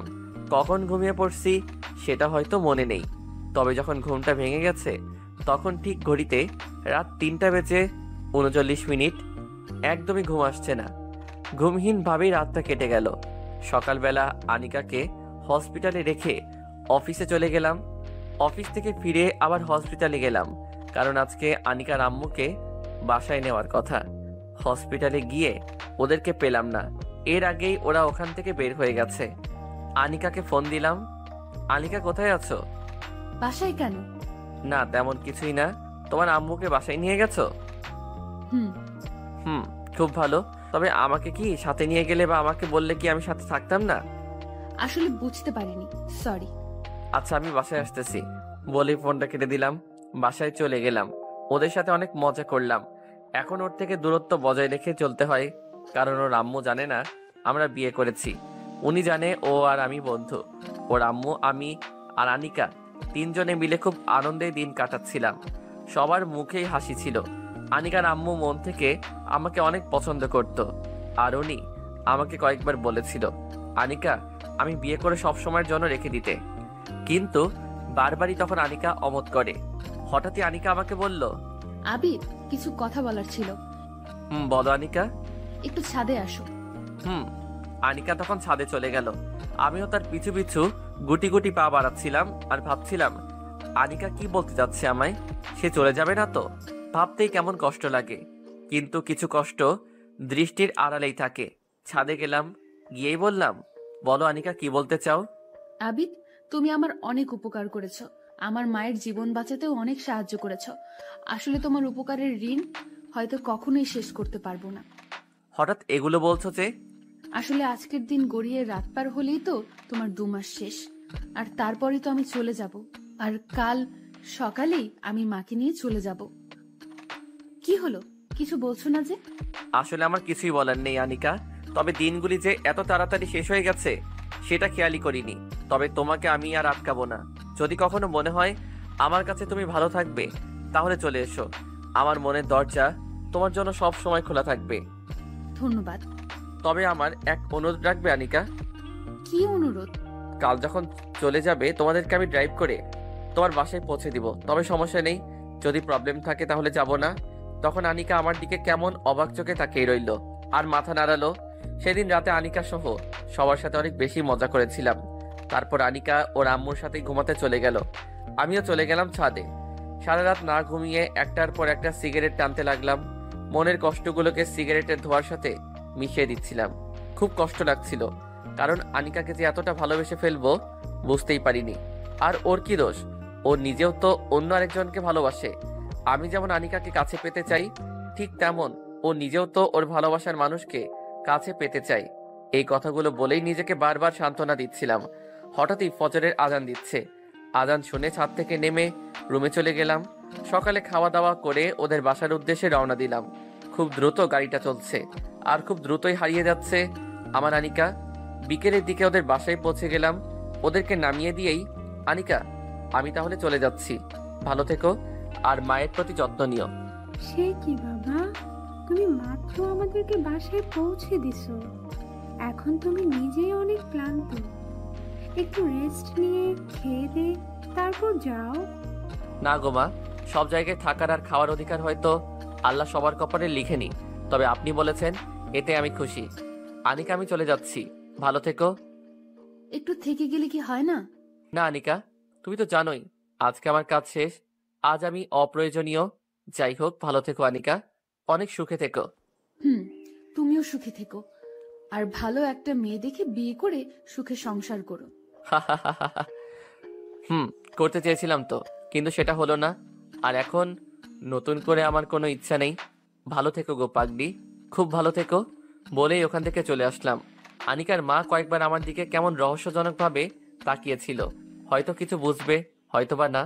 বুকের কষ্টগুলোকে চাপা দিয়ে ওদের কাছ থেকে হাসি মুখে বিদায় নিয়ে গাড়ি চালানো শুরু করলাম। গ্রামের আঁকাবাঁকা রাস্তা, তার উপর চোখ দুটি ঝাপসা হয়ে আসছিল বারবার। গতকাল রাতে না ঘুমানোর কারণে মাথাটাও কেমন ভন ভন করে ঘুরছিল। গাড়ির স্পিডটা আরো বাড়িয়ে দিলাম। যেভাবেই হোক আমাকে এই মায়া ত্যাগ করে অনেক দূরে চলে যেতে হবে। গাড়ির আঁকাবাঁকা রাস্তা দিয়ে চলতে লাগলো।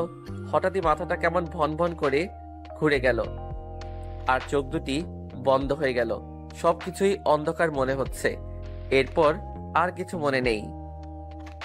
খুলতেই কেমন ঝাপসা ঝাপসা দেখতে লাগলাম। কিছুই ভালো করে দেখতে পারছি না। চোখটা আস্তে আস্তে ঘুরাতে ঘুরাতে দেখলাম আমি কোনো হসপিটালে আছি। কিন্তু আমি এখানে কেন? আর কেনই বা ভালো করে স্পষ্টভাবে কিছুই দেখতে পারছি না? ঠিক তখনই আপন কোনো মানুষের কান্নার আওয়াজ, আর তার সাথে শুনতে পেলাম, তোমার জ্ঞান ফিরছে? আবিদ, তোমার কেমন লাগছে? আর সেদিন কি হয়েছে? মানুষটার দিকে তাকালাম, কিন্তু চোখে ঝাপসা দেখার কারণে চেহারা বুঝতে পারছি না। তবে কণ্ঠ শুনে বোঝা যায় এটা আনিকা। কিন্তু আমি ভালোভাবে দেখতে পারছি না কেন? ঠিক তখনই চিৎকার দিয়ে উঠলাম আর আমার মুখ থেকে আপনা আপনি বের হয়ে গেল, আমি ভালো করে দেখতে পারছি না কেন? সবকিছু এমন ঝাপসা লাগছে কেন? কি বলছো আবিদ? তুমি ভালো করে দেখতে পারছো না? না, আমি কাউকেই ভালোভাবে দেখতে পারছি না। আমার চোখের কি হলো? না, তোমার কিছুই হতে পারে না। ঠিক তখনই ডাক্তার এসে হাজির। কি হয়েছে আর রোগীর জ্ঞান কখন ফিরছে? একটু আগেই ফিরছে। ডাক্তার, আমি ভালো করে কিছু দেখতে পারছে না কেন? ওর চোখের কি হয়েছে? আসলে আচ্ছা, আপনি আমার সাথে আমার চেম্বারে আসুন। ডাক্তার সাহেব, সমস্যা নাই, আপনি এখানেই বলুন, আমিও শুনতে চাই। আসলে আবেদ সাহেব, অ্যাক্সিডেন্টের সময় আপনার মাথায় অনেকটাই আঘাত পড়ে, কিন্তু তার চাইতে বেশি আঘাত পড়ে আপনার দুই চোখে। চোখ দিয়ে রক্ত বের হয়ে গিয়েছিল, আর আপনার চোখে প্রচণ্ড আঘাত পড়ার কারণে চোখের রেটিনা কর্নিয়ার মারাত্মক ক্ষতি হয়ে গেছে, যার কারণে আপনি ঠিকমতো ভালোভাবে দেখতে পারছেন না। না, এ হতে পারে না। ডাক্তার, আপনি বলে দেন, ওর চোখ আবার আগের মতো ঠিক হয়ে যাবে। দেখুন, আমি তো ভেবেছিলাম ও আর চোখেই দেখতে পাবে না, কারণ চোখের যেই ক্ষতি হয়েছে তাতে যে উনি এখনো দেখতে পাবে সেটা আমি নিজেও ভাবিনি। তবে হ্যাঁ, যদি চোখ পাল্টানো যায় তখন হয়তো উনি চোখে পুরোপুরি দেখতে পারবেন, তাও শিওর না। আরেকটা কথা, ওনাকে কিছু চোখের ড্রপস আর ওষুধ লিখে দিচ্ছি, এগুলো রেগুলার ঠিকঠাক মতো ব্যবহার করলে হয়তোবা চোখের আলো ফিরে আসতে পারে, আর চোখের ট্রিটমেন্ট ঠিকঠাক মতো চালাবেন। আর ওনার সাথে সবসময় একজন মানুষ থাকতে হবে, এতে ওনার জীবন নাশের ঝুঁকি কমে যাবে। বলেই ডাক্তার চলে গেল। ঠিক তখন আনিকা অনেক জোরে জোরে কান্না করতে লাগলো আর বলতে লাগলো, সব দোষ আমার। আমার জন্যই তোমার এই অবস্থা হয়েছে। সেদিন আমার কারণেই তুমি রাতে উল্টাপাল্টা জিনিস খেয়ে টেনশন নিয়ে গাড়ি ড্রাইভ করে নিজের এত বড় ক্ষতি করলে। কেন এমনটা করলে? দেখো আনিকা, যা হবার হয়ে গেছে, আসলে তোমার কোনো দোষ নেই, সব দোষ আমার কপালে। এটা নিয়ে মন খারাপ করো না, বাসায় যাও, গিয়ে রেস্ট নাও। বাসায় যাব? বাসায় গিয়ে তোমার আম্মুর সাথে সময় কাটাও, এতে ওনার অনেক ভালো লাগবে। না, আমি তোমাকে ছেড়ে যাব না, আর মা অনেক ভালো আছে। খুব ভালো, তবে আমার কাছে তোমার থাকার দরকার নেই, আমি একাই ভালো থাকবো। একা থাকবে মানে? ডাক্তার কি বলছে শুনছো? তবে আমার পাশে তোমার থাকার দরকার নেই, বেঁচে তো আছি, মরে তো আর যাইনি। প্লিজ আবিদ, এভাবে বলো না, কষ্ট লাগে। কষ্ট? কষ্ট লাগবে কেন? আমি তোমার কে যে তোমার কষ্ট লাগবে? আবিদ, তুমি আমার স্বামী, আর তোমার সব কষ্টের জন্য আমার কষ্ট তো লাগবেই। এই আনিকা, কি বললে এটা? স্বামী? আমি কারো স্বামী টামি না। আর হ্যাঁ, আমার কাছে না এসে তোমার ভালোবাসার মানুষের সাথে সুখে সংসার করো। প্লিজ আবিদ, এভাবে বলো না। আসলে তুমি জানো আমার মতো একটা খারাপ মেয়ের সাথে লাইফে না জড়াও, সেজন্য সেদিন মিথ্যা কথা বলেছিলাম।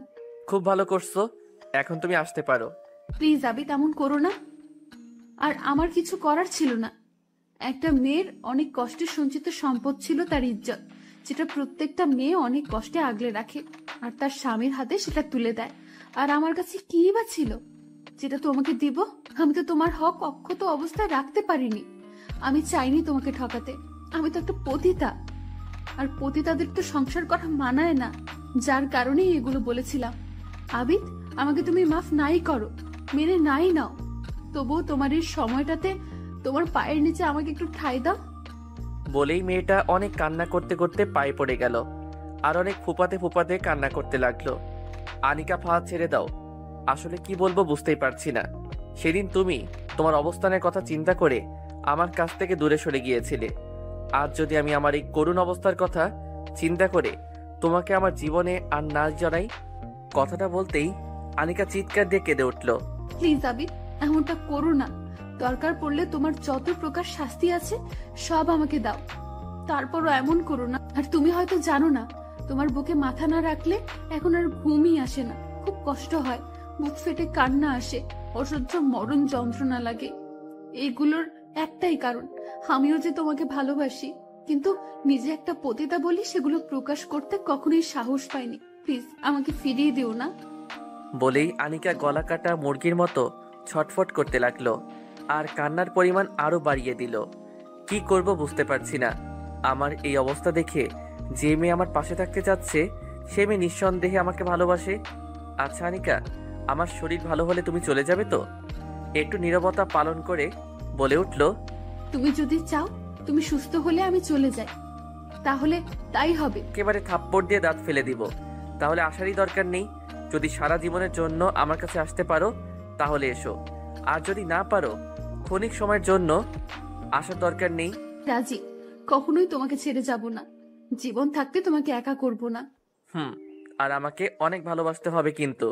নিজের চাইতেও বেশি ভালোবাসবো তোমায়। হুম একটা কথা বলবো? হুম তোমার শরীরে খুব ব্যথা করছে, তাই না? হুম যদি অনুমতি দাও তাহলে তার অর্ধেক ভাগ আমি নিব। কিভাবে? আগে অনুমতি দাও।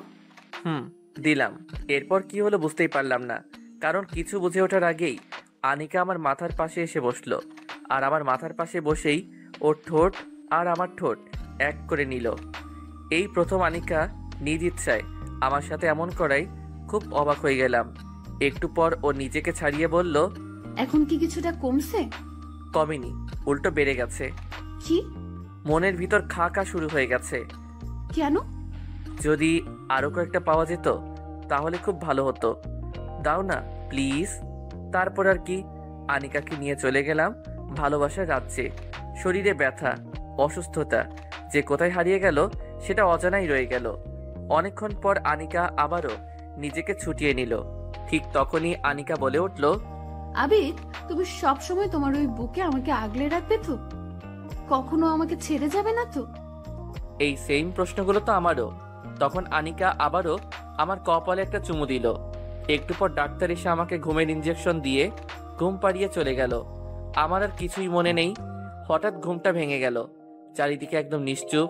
হাতটা উঠাতে যাব কিন্তু পারলাম না। ঝাপসা ঝাপসা চোখেই ঝাপসাভাবেই দেখতে পেলাম আনিকা আমার হাতটাকে তার মুখের উপর রেখে আমার বেডের নিচে শুয়ে আছে।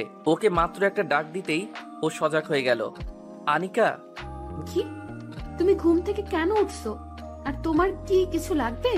না, কিন্তু দেখো তো এখন কয়টা বাজে? রাত 3টা। কি? তুমি এত রাতে এখানে কেন? বাসায় যাওনি? বাসা? কোথায় আমার বাসা? আমার বাসা তো তুমি যেখানে থাকবে সেখানে আমিও থাকবো। তখন বেড থেকে উঠতে চাইলাম কিন্তু উঠতে পারছি না কেন। পা দুটো যেন শক্ত, কোনো কিছুর সাথে বেঁধে রাখা হয়েছে। গতকাল কি এমন ছিল না? তাহলে আজ কেমন লাগছে কেন? আনিকা দেখো তো আমার পা কিসের সাথে বাঁধা? এই, তোমাকে জিজ্ঞাসা করছি আমার পা কোথায় বাঁধা? পা দুটো একদমই নাড়াতে পারছি না, কিন্তু তুমি কান্না করছো কেন? পা দুটো এখন নাড়ানোর দরকার নেই। কেন? আরে কান্না করছো কেন? বলবে তো আমার পায়ের কি হয়েছে? অ্যাক্সিডেন্টে তোমার দুটো পায়ে ভেঙে গেছে আর এখন ব্যান্ডেজ করা আছে, তাই পা নাড়াতে পারছো না। কথাটা শুনেই কিছুক্ষণের জন্য নিস্তব্ধ হয়ে গেলাম। গতকালও মনে করেছিলাম হয়তো শরীর ব্যথার কারণে পা নাড়াতে পারছি না, আর আজ আমি এটা কি শুনছি আমার পা ভেঙে গেছে? পোড়া কপাল আমার। ছোটবেলায় মা বাবাকে হারিয়ে এতিম হয়ে বহু কষ্টে জীবনযাপন করলাম। বড় হয়ে হলাম একটা বাজে ছেলে। যখনই ভালো হতে চাইলাম ঠিক সেই মুহূর্তে কত ঝড় ছুটে আসলো আমার জীবনে। চোখের সাথে যে পায়েরও এমন অবস্থা হবে ভাবতেই পারিনি। ওপরের দিকে তাকিয়ে বললাম, আল্লাহ তুমি পারোই বটে, তবে আমার আজ কোনো কষ্ট নেই। সবকিছুর বিনিময়ে তুমি আমার পাগলিটাকে আমার বুকে ফিরিয়ে দিছো, এটাই আমার কাছে অনেক। তুমি কান্না করো না, দেখবে আস্তে আস্তে সব ঠিক হয়ে যাবে। হয়তোবা, কিন্তু আনিকা আমার মনে হয় তোমার চলে যাওয়াই ভালো। আমার মতো একটা অচল। দেখো আবির, উল্টাপাল্টা কথা বলবে না। এই একই কথা যদি আমিও বলি, যখন তোমার সবকিছু ঠিক ছিল, তোমার কোনো সমস্যা ছিল না, তখন আমার মতো হত দরিদ্র একটা পতিতাকে কেন ভালোবেসেছিলে? একটা পতিতাকে এতটা ভালোবাসা পায়? কি বলবো বুঝতেই পারছি না। এই ভালোবাসাটা যদি আগে দেখাতো তাহলে হয়তো এত কিছু হতো না। তারপর আমি সুখী, কারণ ও তো আমাকে এখনো ভালোবাসে। আচ্ছা আনিকা, ঘুমিয়ে পড়ো। তুমিও ঘুমাও। দুজনেই শুয়ে পড়লাম, কিন্তু দুজনেই জায়গাটা একদমই ভিন্ন। আমি শুয়ে আছি হসপিটালের বেডে, আর পাগড়িটা শুয়ে আছে অর্ধেক বসে, মাথাটা আমার বেডের আমার মাথার সাইডে, আর শরীরটা হসপিটালের ফ্লোরে। গভীর রাত, হয়তোবা রাতটা প্রায় শেষ। চোখে ঘুম নেই, শুধু আনমনে তখন আনিকার কথাই ভাবছি। মেয়েটার সুন্দর জীবনটা আমার মতো একটা অচলের সাথে শেষ করে দিবে। চাইলে তো ওর জীবনটাও এখন ভালো করে সাজাতেও পারে, কিন্তু তা করছে না কেন? তাহলে কি ভালোবাসার জোরেই ও এমন করছে? ভাবতে ভাবতেই ফজরের আজান শুনে চোখটা বন্ধ করে ফেললাম। আর ঘুমানোর মিথ্যা অভিনয় করলাম, কারণ আনিকা ইতিমধ্যেই জেগে গেছে।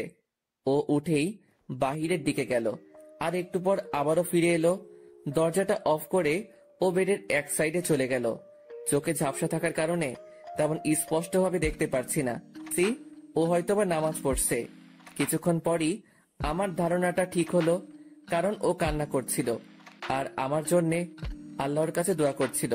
বারবারই বলছিল তাকে আল্লাহ, তুমি আবিদকে ভালো করে দাও, সুস্থ করে দাও। দরকার পড়লে আমার জীবন নিয়ে নাও, তবু ওকে ভালো করে দিও, সুস্থ করে দাও। কান্নাটা কেন জানি সহ্য করতে পারছি না। নিজের ঝাপসা চোখ দুখানা আরো ঝাপসা হয়ে গেল। হঠাৎ ওর নামাজ শেষ করে হয়তো আমার দিকে তাকিয়েছে, আর আমাকে কান্না করতে দেখেই ও আমার কাছে আসলো আর বলতে লাগলো, কান্না করছো কেন? খুব বেশি কষ্ট হচ্ছে তোমার? অনেক খারাপ লাগছে তোমার, তাই না? দেখবে আল্লাহ ঠিক তোমাকে ভালো করে দিবে। হুম একদম কান্না করবে না, আমি তো তোমার পাশেই আছি, তাই না? হুম তুমি কান্না করলে যে আমার খুব কষ্ট হয় আবিদ, অনেক কষ্ট লাগে। নিজেকে অনেক বড় অপরাধী মনে হয়। প্লিজ কান্না করো না। কিছুই আর বললাম না। একটা দীর্ঘশ্বাস ফেলে চোখ দুটো বন্ধ করে রাখলাম। এভাবেই হসপিটালে কেটে গেল প্রায় একটা মাস। এই একটা মাসে আনিকার সেবা আর ট্রিটমেন্ট সব মিলিয়ে আমার অবস্থা খুবই ভালো। তবে চোখে এখনো ঝাপসা দেখি। চোখে ঝাপসা দেখলেও সবকিছু বুঝতে পারি। আর পায়ের অবস্থাও অনেক ভালো। হয়তো সামনের সপ্তাহে আমাকে বাসায় নেবার কথা বলেছে ডাক্তার। দেখতে দেখতে একটা সপ্তাহ কেটে গেল। এতগুলো দিন কেটে গেল বুঝতেই পারিনি। আর বুঝবই বা কিভাবে? যার পাশে এমন একজন আছে, সে কষ্টে থাকলেও তো অনেক সুখী। সত্যি বলতে এতগুলো দিন আনিকা আমাকে ছাড়া একটা মুহূর্ত আমার কাছ থেকে দূরে যায়নি। ওর আম্মু সহ দুজনেই একের পর এক আমার সাথে সময় দিয়েছে, সেবা করেছে। আর আনিকার কথা কি বলবো, সকাল থেকে শুরু করে আর রাত শেষ হওয়া অবধি মেয়েটা আমার পাশেই থাকতো, অনেক উৎসাহ দিত, বারবারই বলতো, আবিদ, তুমি আবারও ঠিক হয়ে যাবে, তোমার কিছুই হবে না। আজ আমাকে বাসায় নিয়ে যাবে? এখনো পা ঠিক হয়নি, তবে বাসায় নেওয়া যাবে আমাকে। তাই আনিকাকে বললাম এই 4 দেয়াল ছেড়ে যেন আমাকে বাসায় নিয়ে যেতে। আর তাই আমাকে বাসায় নিয়ে যাচ্ছে। পায়ে এখনো ব্যান্ডেজ। এমন অবস্থায় বেডে করে গাড়িতে করে আমাকে বাসায় নিয়ে যাচ্ছে। আমাকে বেডে করেই আমার রুমে নেওয়া হলো। রুমে নেওয়ার পরই সবাই চলে গেল। আর আনিকার আম্মু তখন ফ্রেশ হতে ওয়াশরুমে চলে যায়। কিন্তু আনিকা তখনও আমার পাশেই দাঁড়িয়ে আছে। আনিকা দাঁড়িয়ে আছে কেন? আমার পাশে বসো। আচ্ছা আনিকা, তোমার বিরক্ত লাগে না? বিরক্ত? কিন্তু কেন?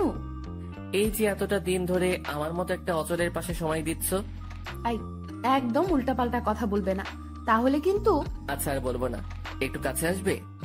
হুম। আনিকা আমার কাছে আসতেই ওর কপালে ভালোবাসার পরশ এঁকে দিলাম। আর তখন আনিকাও আমার কপালে একটা চুমু দিয়ে বলে উঠলো, এই পাগলটাকে বড্ড বেশি ভালোবাসি, অনেক বেশি ভালোবাসি, খুব ভালোবাসি। আই, এভাবে কি দেখছো? আমার বউ আনিকা। বলতেই আনিকা কেমন লজ্জা পেয়ে গেল। যাও দুষ্টু, এখন চুপচাপ খেয়ে নাও।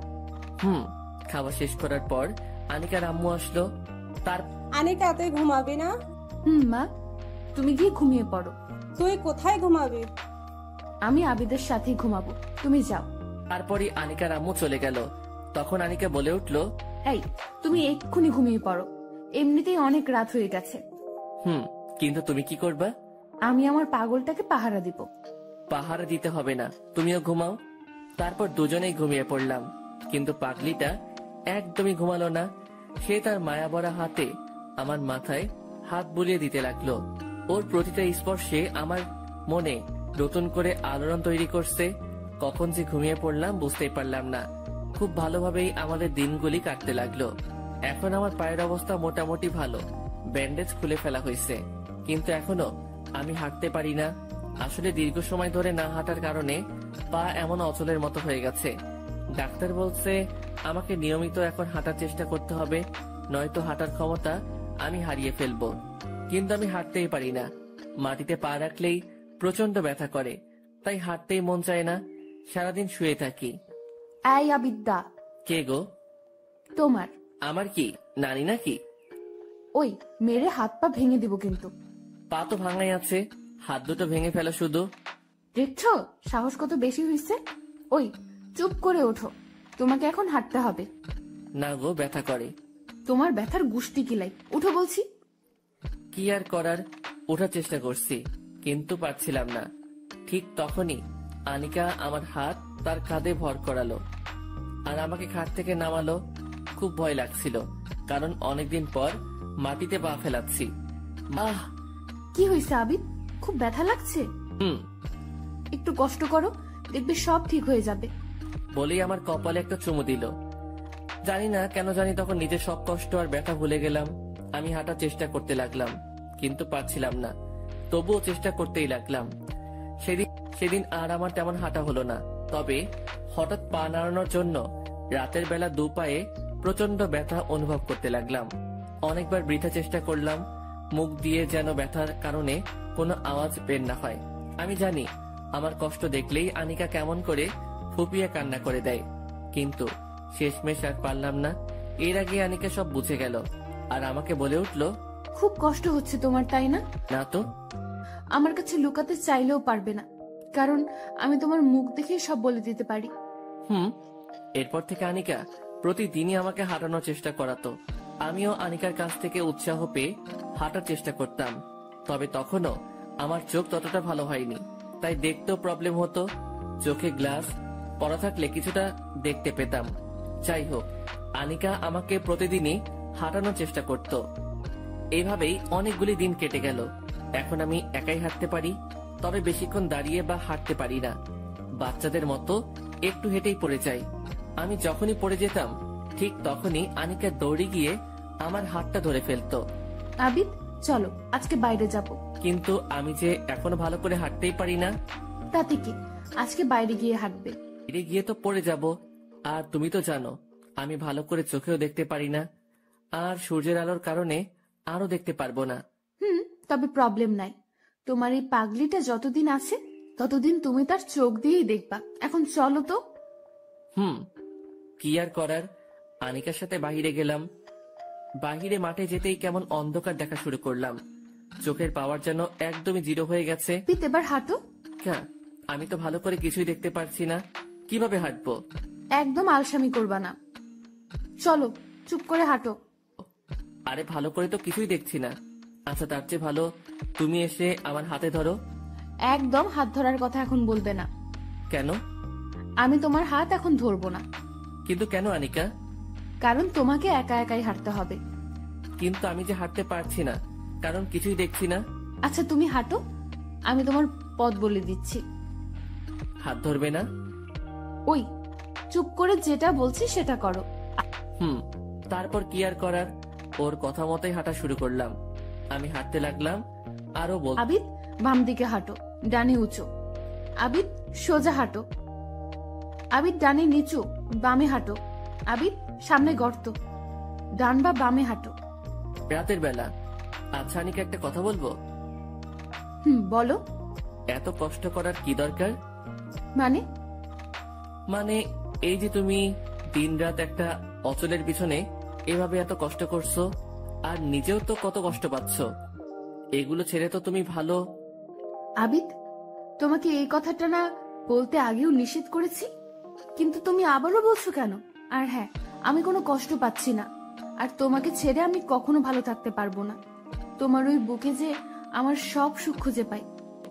কিন্তু কোনো কিন্তু নেই। প্লিজ আবিদ, আমাকে আমার সুখ থেকে বঞ্চিত করো না। আমার সুখটুকু তুমি কেড়ে নিও না আবিদ। আমি তোমার বুকে আমার পৃথিবীর সবটুকু সুখ খুঁজে পাই, যেটা আর কোথাও পাইনি। আর আল্লাহর কাছে দোয়া করি এই বুকের মধ্যে মাথা রেখে যেন আমি আমার শেষ নিঃশ্বাস ত্যাগ করতে পারি। বলেই ফুপিয়ে কান্না করে দিল। এই পাগলি, প্লিজ কান্না করো না, আর কখনোই বলবো না। কান্না করেই চলছে, সত্যি বলছি, আর কখনোই বলবো না। তাহলে 3 সত্যি বলো। 3 সত্যি। এবার আমাকে একটু জড়িয়ে ধরবে। কি আর করার, আনিকাকে তখন বুকের মধ্যে জড়িয়ে ধরলাম। মনের ভিতর যে তখন কি পরিমাণ শান্তি লাগছিল সেটা হয়তো প্রকাশ করার মতো না। আর ওর ভালোবাসা পেয়ে খাবারের কথা ভুলেই গেছি।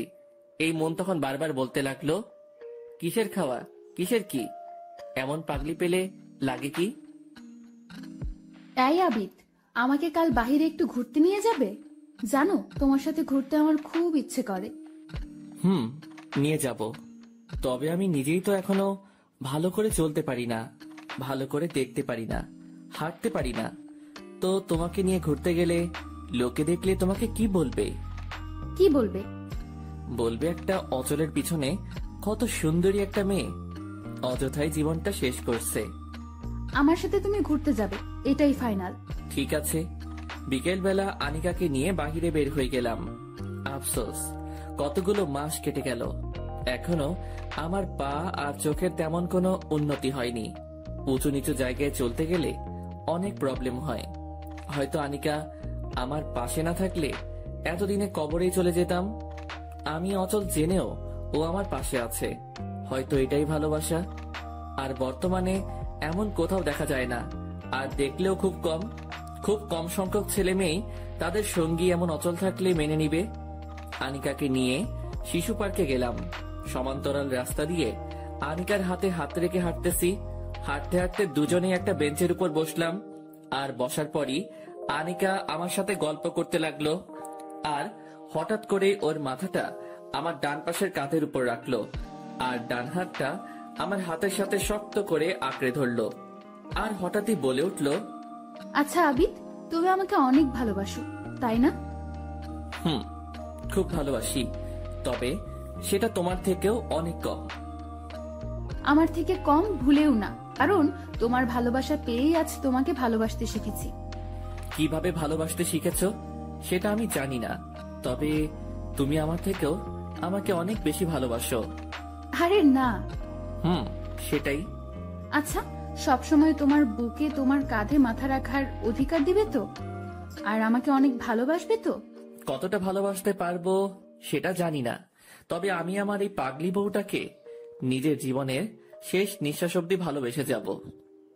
জানো আবিদ, তুমি হয়তো বিশ্বাস করবে না, তোমার এই বুকে আমি স্বর্গ খুঁজে পাই। তোমার বুকে মাথা রাখতে পারলে আমার মনের সব দুঃখ ভুলে গিয়ে নতুন একটা সুখ খুঁজে পাই, সেটার কোথাও খুঁজে পাই না। আর আল্লাহর কাছে দোয়া করি আমার শেষ নিঃশ্বাসটাও যেন ওখানেই ত্যাগ করতে পারি। তোমারে কিন্তু এখন মারবো। কি সব উল্টাপাল্টা কথা বলছো? আমাকে ছেড়ে যাবার কথা বলছো কেন? ছেড়ে গেলে এখনই চলে যাও, আমি একাই থাকবো। উপস, আমার পাগলটা দেখি রাগও করতে পারে। যাও, আর বলবো না। কি হলো? বললাম তো আর বলবো না। এবার তাহলে হাসো। কি হলো? হাসো বলছি। এবার তুমিও হাসো।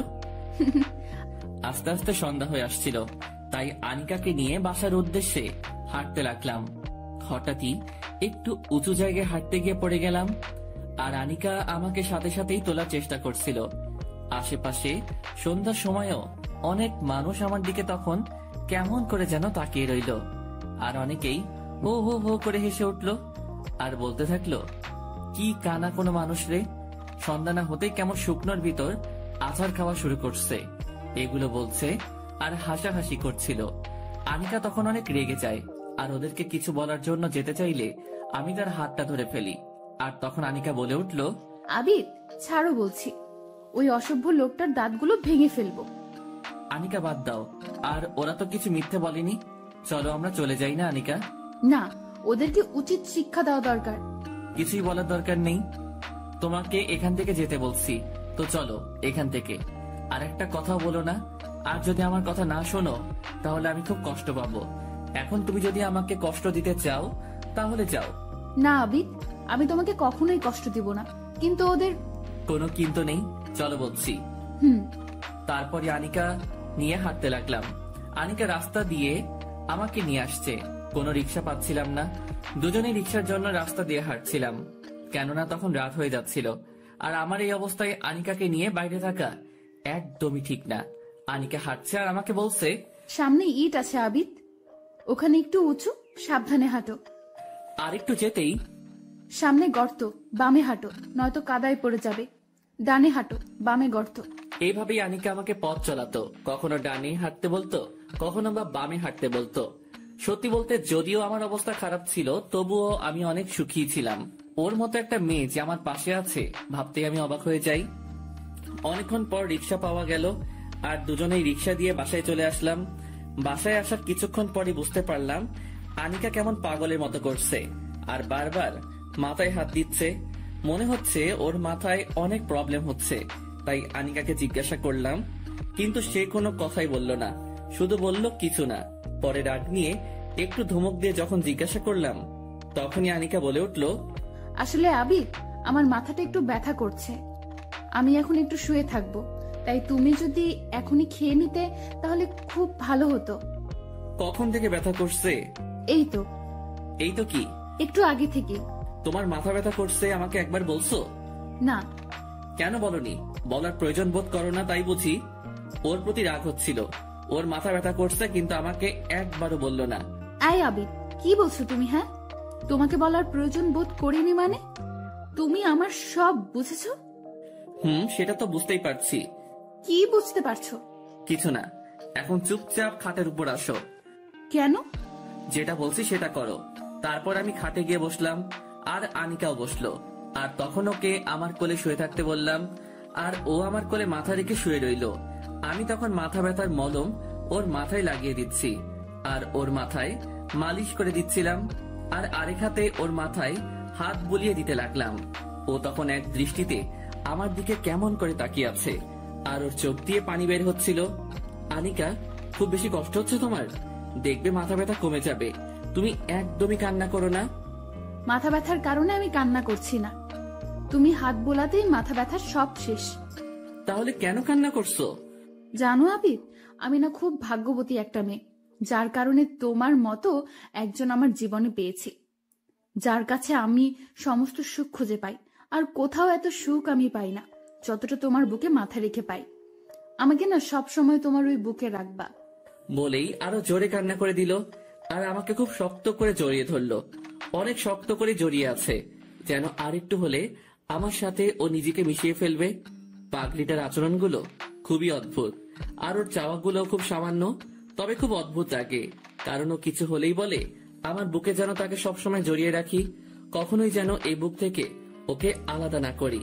পাগলিটা যখনই ঘুমাবে আমার এই বুকের মধ্যে ঘুমাবে।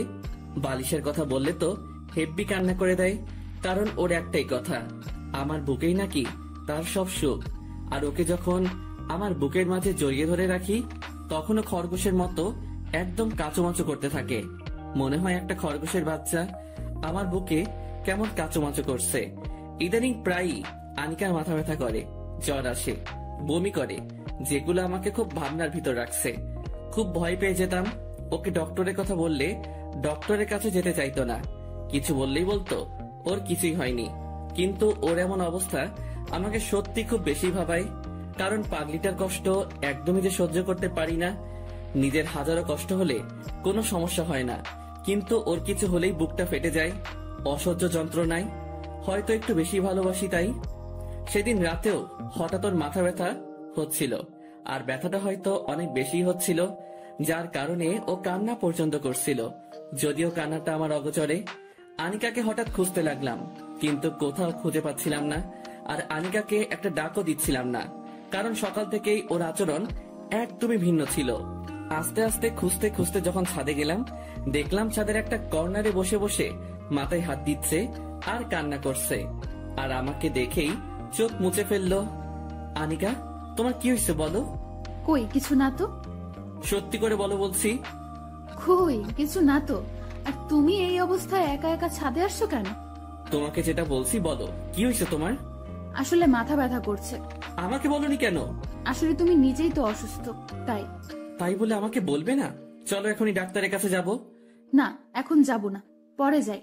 না, এখনই যাব। না আবিদ, এখন মাথা ব্যথা করছে।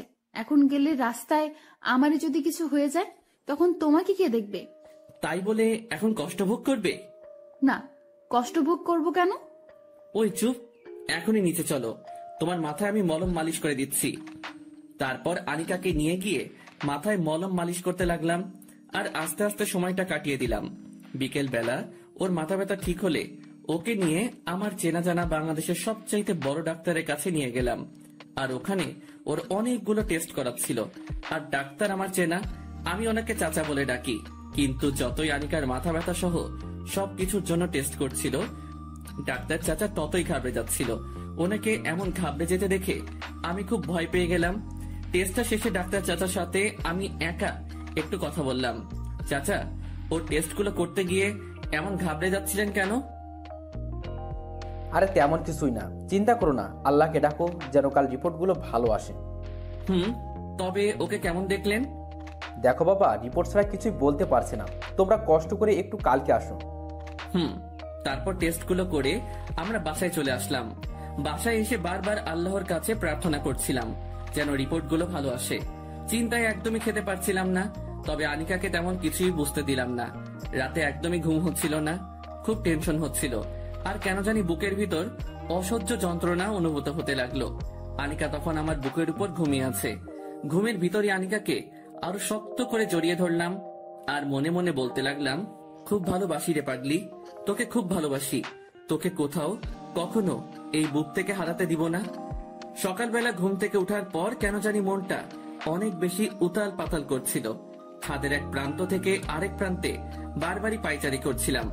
বারবারই ডাক্তার চাচার ঘাবড়ে যাওয়ার বিষয়টা মনে পড়ছিল। উনি কেন এত ঘাবড়ে যাচ্ছিল ভাবতেই কেমন গায়ের লোম দাঁড়িয়ে যাচ্ছিল। হঠাৎ কারো হাতের স্পর্শ আমার কাঁধের ওপর অনুভূত হলো। পিছনে তাকাতেই দেখলাম আনিকা।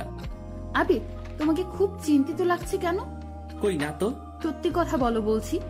আরে একটু কেমন জানি লাগছে, তাই একটু হাঁটাহাঁটি করছি। কেমন লাগছে? আসলে আমাকে তো হাঁটতে হবে, তাই না? আর তুমি তো জানো আমি এখন ভালো করে হাঁটতে পারি না, তাই হাঁটা শিখছি। ওয়াও, তুমি তো দেখছি খুব সুন্দর মিথ্যা কথা বলতে পারো। আরে না গো। সত্যি কথা বলো তো, তোমার কি হয়েছে? কাল থেকে তোমাকে কেমন চিন্তিত লাগছে। আরে কিছু না গো, চলো ভিতরে যাব, খুব খিদে লাগছে। তারপর আনিকাকে নিয়ে ভিতরে চলে গেলাম, আর ও আমাকে নিজ হাতে খাইয়ে দিচ্ছিল। খাওয়া শেষ করে একটু শুয়ে থাকতেই ঘুম চলে আসলো, কারণ গতকাল রাতে একদমই ঘুম হয়নি। ঘুম থেকে উঠতে না উঠতেই ফোনটা ক্রিং ক্রিং বেজে উঠলো। ফোনটা ধরতেই ওপাশ থেকে ভেসে আসলো। হ্যালো বাবা, আবিদ। জি আবিদ বলছি। কে? আমি তোমার ডাক্তার আঙ্কেল। জি আঙ্কেল, কেমন আছেন? আর রিপোর্ট কি বের হয়েছে? ভালো আছি, আর বিকেলবেলা একটু আমার চেম্বারে আসো। তারপরই ফোনটা কেটে দিলাম। বিকেলবেলা আনিকাকে নিয়ে হসপিটালে যাবার উদ্দেশ্যে রওনা দিলাম।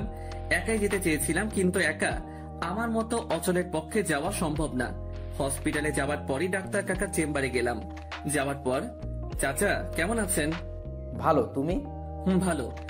তারপরে আনিকাকে বললাম, আনিকা তুমি একটু বাইরে গিয়ে বসো প্লিজ, রাগ করো না। যাচ্ছি, আর আমি একদমই রাগ করব না। বলেই মুখে একটা শুকনো হাসি দিয়ে বাইরে বের হয়ে গেল। ও যাওয়ার পরই চাচাকে বললাম, চাচা কি রিপোর্ট আসছে? উনি কিছুক্ষণ চুপ করে রইলেন, একটু পর নীরবতা ভেঙে বললেন, বাবা আবিদ, মেয়েটা তোমার কে হয়? চাচা ও আমার সব। কিন্তু ওর বাবা মা কোথায়? ওর বাবা নেই, মা আছে। কিন্তু ওদের কথা কেন জিজ্ঞাসা করছেন? ওর মাকেই ডাকো। চাচা যা রিপোর্ট আসছে আমাকে বলেন, ওর মাকে ডাকার দরকার নেই। আসলে বাবা কিভাবে যে বলি। চাচা আপনার মুখ এত শুকনো হলো কেন? কি হলো বলেন, কি রিপোর্ট আসছে? চাচা চোখের পানিগুলো ছেড়ে দিলেন। ওনার ঠোঁট দুটো থরথর করে কাঁপতে লাগলো, আর কেমন বোবার মতো আমার দিকে হা করে তাকিয়ে রইল। ওনার এমন কীর্তি দেখে মনে অনেক ভয় হতে লাগলো। বুকের ভিতর কেমন ঘূর্ণিঝড় শুরু হতে লাগলো।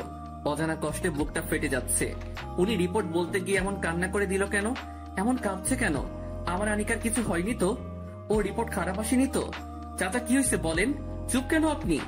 বাবারে কিভাবে বলি যে মেয়েটার রিপোর্ট আজ তোকে দিতে যাচ্ছি, তার রিপোর্টের কথা আমি কিভাবে বলবো? চাচা সত্যি করে বলেন তো, আমার আনিকার কি হয়েছে?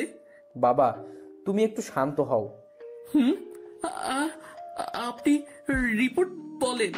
বাবা তুমি যে মেয়েটারে নিয়ে আসছো, ওর রিপোর্টগুলো দ্বারা এটাই বলা যাচ্ছে ওর ব্লাড ক্যান্সার। কথাটা শুনেই মাথাটা কেমন ঘুরে গেল, মনের ভিতর যেন ভূমিকম্প শুরু হয়ে গেল, আর যেন মৃত্যুর যন্ত্রণা তখন অনুভূত হতে লাগলো।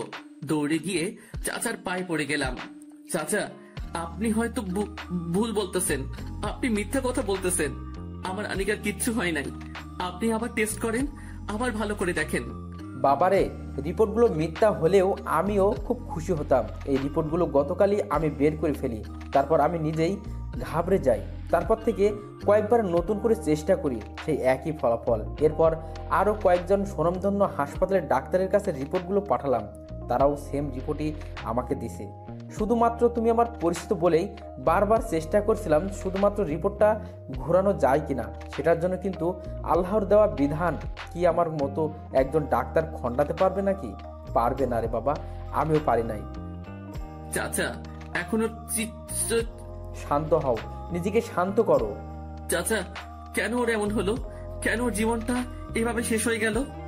বাবারে, আসলে কথাটা মুখ দিয়ে আসছে না। মেয়েটা তো আমার মেয়ের মতো, কিন্তু কথাটা যদিও খারাপ, তারপর তুমি জানতে চাচ্ছ বিধায় আমি তোমাকে বলছি।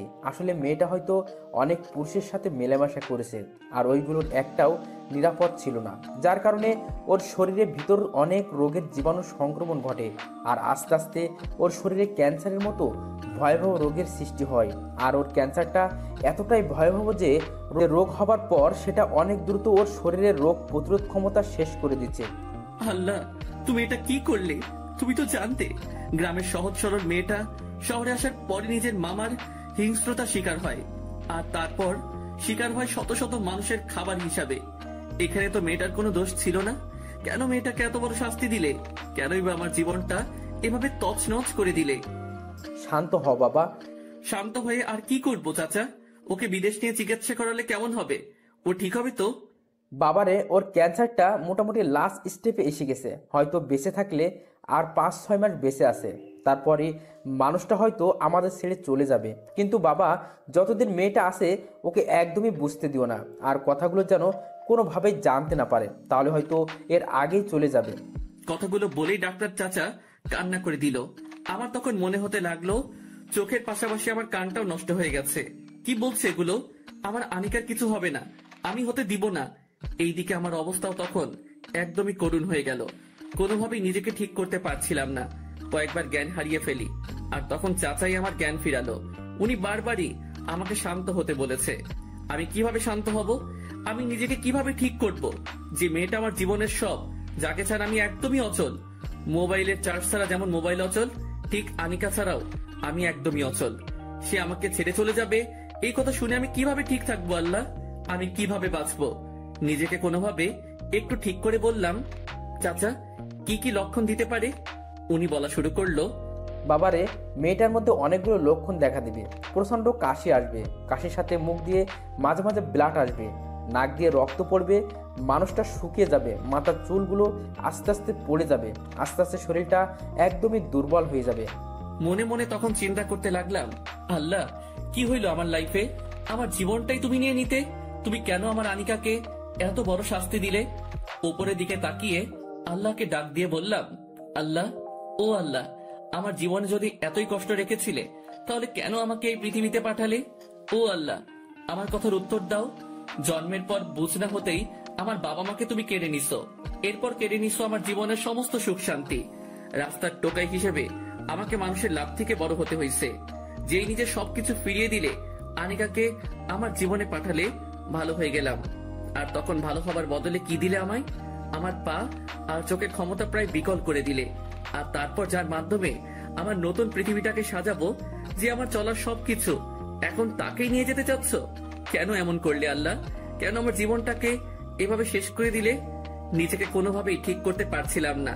চাচা বারবারই বলছে, অনেক টাইম হয়ে গেছে, আনিকা বাইরে, আরো বেশি টাইম হলে আনিকা সন্দেহ করতে পারে, আর আনিকা বুঝে গেলেই ওর জন্য আরো অনেক বড় ক্ষতি হয়ে যাবে। তখন নিজেকে কোনোভাবে ঠিক রাখলাম। আমি আমার আনিকা কিছুই বুঝতে দিব না, তবে মনটাকে কোনোভাবে ঠিক রাখতে পারছিলাম না। ইচ্ছা না থাকা সত্ত্বেও চোখ দিয়ে পানি বের হতে থাকলো, আটকাতেই পারছি না। আবারও আল্লাহকে ডাক দিয়ে বললাম, আল্লাহ, এই মুহূর্তে আমাকে আপাতত একটু ছাড় দাও। আমার চোখের পানি যেন কোনোভাবেই না আসে। আল্লাহ, ও আল্লাহ, জীবনে যদি আমি একটা ভালো কাজ করে থাকি, তাহলে তার বিনিময়ে আজকে আমার আনিকার সামনে আমার চোখে পানি দিও না। আমার আনিকা মইরা যাইবো আল্লাহ, তুমি আমার এই আবদারটা রাখো আল্লাহ, রাখো। জানি না আমার আল্লাহ তখন কিভাবে আমার এই দোয়াটা কবুল করলো।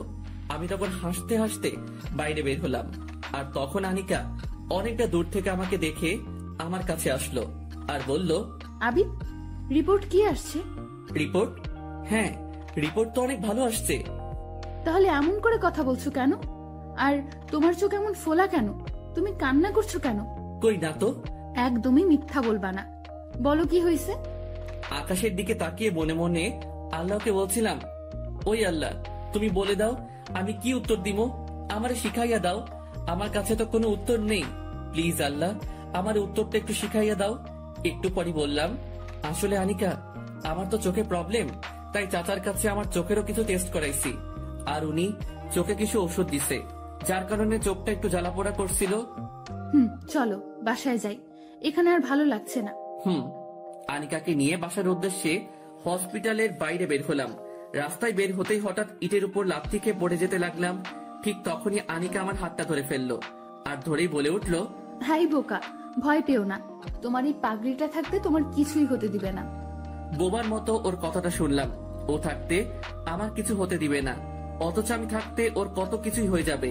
ভাবতেই বুক ফেটে কান্না আসছিল, তবে কান্নাটা আটকিয়ে রাখলাম, নয়তো আনিকা বুঝে যাবে। একটু পর আনিকা আমাকে রাস্তা দিয়ে হাতে হাত ধরে আমাকে নিয়ে যাচ্ছে। একবার বলছে ডানে হাঁটো বামে উঁচু, আরেকবার ডানে গর্ত বা উঁচু, এগুলো বলে বলে আমাকে হাত ধরে রাস্তা দিয়ে হাঁটিয়ে নিয়ে যাচ্ছে। তখন বুকের ভিতরটা আরো বেশি খা খা করে উঠলো। কান্না করে চিৎকার করে আল্লাহর কাছে বলতে ইচ্ছে করছিল, আল্লাহ, মাত্র 6টা মাস পর আর এই মানুষটা থাকবে না। তখন কেউ আর বলবে না আবির ডানে হাঁটো বামে গর্ত, আবার বামে হাঁটো ডানে গর্ত উঁচু। কে আমাকে এভাবে পথ চলা শিখাবে? আল্লাহ, ও আল্লাহ, চুপ করে থেকো না, উত্তর দাও, তুমি উত্তর দাও। আনিকাকে নিয়ে রিকশায় উঠলাম। তখন প্রায় সন্ধ্যা হয়ে গেছে। রিকশা চলছে তখন আনমনে। হঠাৎ আনিকা আমার কাঁধে ওর মাথাটা রাখলো, আর ডান হাতটা আমার ডান হাতে শক্ত করে আঁকড়ে ধরলো, আর নরম সুরে বলে উঠলো, আবিদ, একটা কথা বলবো? বলো।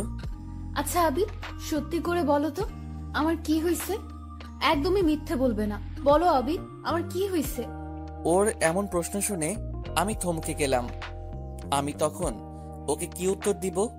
আমার তো কোনো উত্তর জানা নেই। ও এই কথাগুলো জিজ্ঞাসা করার পর কেন জানি কষ্টে বুকটা ফেটে যাচ্ছিল। আমি কোনোভাবেই নিজেকে ঠিক রাখতে পারছি না। আমি তখন কি উত্তর দিব আনিকাকে?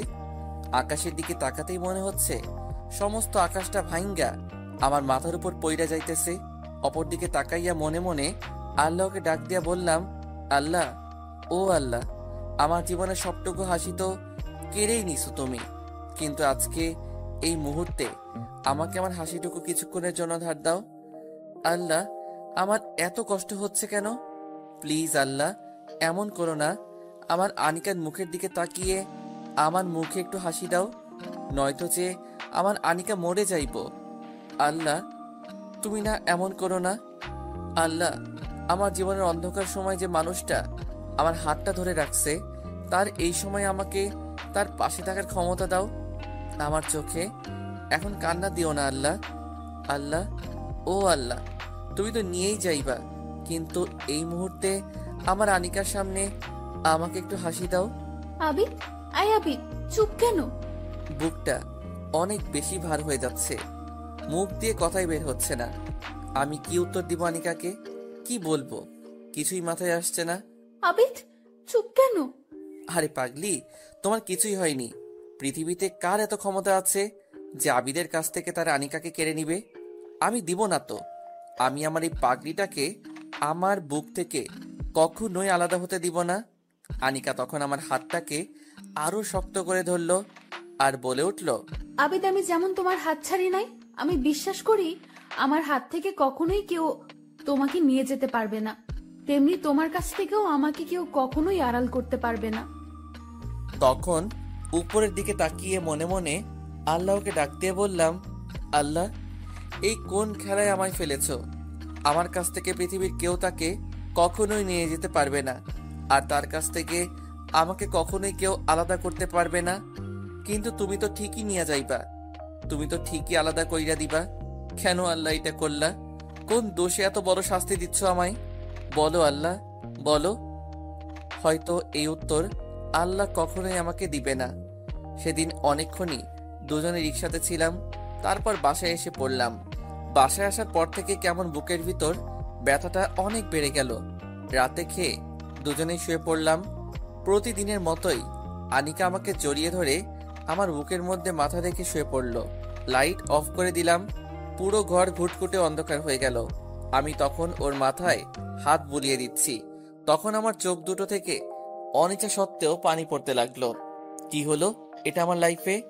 মাত্র 6টা মাস পর কে আমার বুকে মাথা রেখে ঘুমাবে? কার মাথায় আমি হাত বুলিয়ে দিব? কে আমাকে এত ভালোবাসবে? কে আমাকে নতুন করে পথ চলা শিখাবে? কাকে নিয়ে আমি ভালোবাসার সুখে সংসার করব? কথাগুলো ভাবতেই মনে হচ্ছে বুকের ভিতর থেকে কলিজা কেউ টেনে ছিঁড়ে ফেলছে। মনে হচ্ছে আমার আত্মাটা কেউ টেনে বের করে ফেলছে। মৃত্যু যন্ত্রণা অনুভব করতে লাগলাম। এইভাবেই রাতটা কেটে গেল। দিন যতই এগোতে লাগলো ততই আমার মৃত্যু যন্ত্রণা বাড়তে লাগলো। আনিকাকে নিয়েই সারাদিন চিন্তা করতে করতে দিন চলে যায়। ওর সামনে হাসি খুশি থাকলেও ওর অনুপস্থিতিতে বুকটা ফেটে যায়। আনিকার চিকিৎসা শুরু করে দিলাম, কারণ ইদানিং ধরে ওর মাথা ব্যথা বেড়ে যাচ্ছে আর কাশিও শুরু হতে লাগলো। আনিকাকে ডাক্তারের কাছে নিয়ে যেতে চাইলেই আনিকা বারবার জিজ্ঞাসা করত ওকে কেন ডাক্তারের কাছে নিয়ে যাই, কেনই বা ওকে ওষুধ খাওয়াই। এই তো সেদিন ওষুধ খাওয়ানোর সময়, আনিকা এইদিকে আসো। বলো। এই ওষুধগুলো এখনই খেয়ে নাও। আচ্ছা, তুমি প্রতিদিন খাওয়া শেষ হলে আমাকে ওষুধ খেতে বলো কেন? আমার কি হয়েছে? তোমার কিছুই হয়নি, তোমার মাথায় ব্যথা হয়, তার জন্যই ডাক্তার এই ওষুধগুলো রেগুলার খেতে বলছে। কিন্তু শুধু মাথা ব্যথার জন্যই এত ওষুধ খেতে দিবে কেন? আর ব্যথা তো বেশি কমছেও না, সেই মাথা ব্যথা তো হয়। যাই হোক, তোমাকে ওষুধ খেতে হবে। কেন খাবো? কেন আবার? আমি ওষুধ দিলে কি তুমি খাবে না? তুমি দিলে ওষুধ কেন, বিষও খেতে পারি, কারণ আমি আমার পাগলটার সব কথা শুনতে রাজি। কখনোই আমি আমার পাগলটার অবাধ্য হব না, বুঝেছো? তখন ওর সাথে কি উত্তর দিব ভেবেই পাচ্ছিলাম না। শুধু আমার বিবেকটাকে প্রশ্ন করছিলাম, এই আবিদ, শুনতে পাইছো তোর আনিকা কি বলছে? মরে যেতে রাজি, তারপরও তোর কথার অবাধ্য হবে না, তোর শাসনগুলো মেনে নিবে। কিন্তু আর কয়টা দিন তুই ওকে শাসন করবি? কাকে বলবি ওষুধ খেতে? আর তো মাত্র কয়টা দিন, তারপরই তো ও চলে যাবে। তখন তুই কি করবি? কে এভাবে তোর সব কথা মেনে নিবে? কে তোকে এত ভালোবাসবে? ভাবতেই বুকটা কেমন চিনচিন করে ব্যথা করতে লাগলো।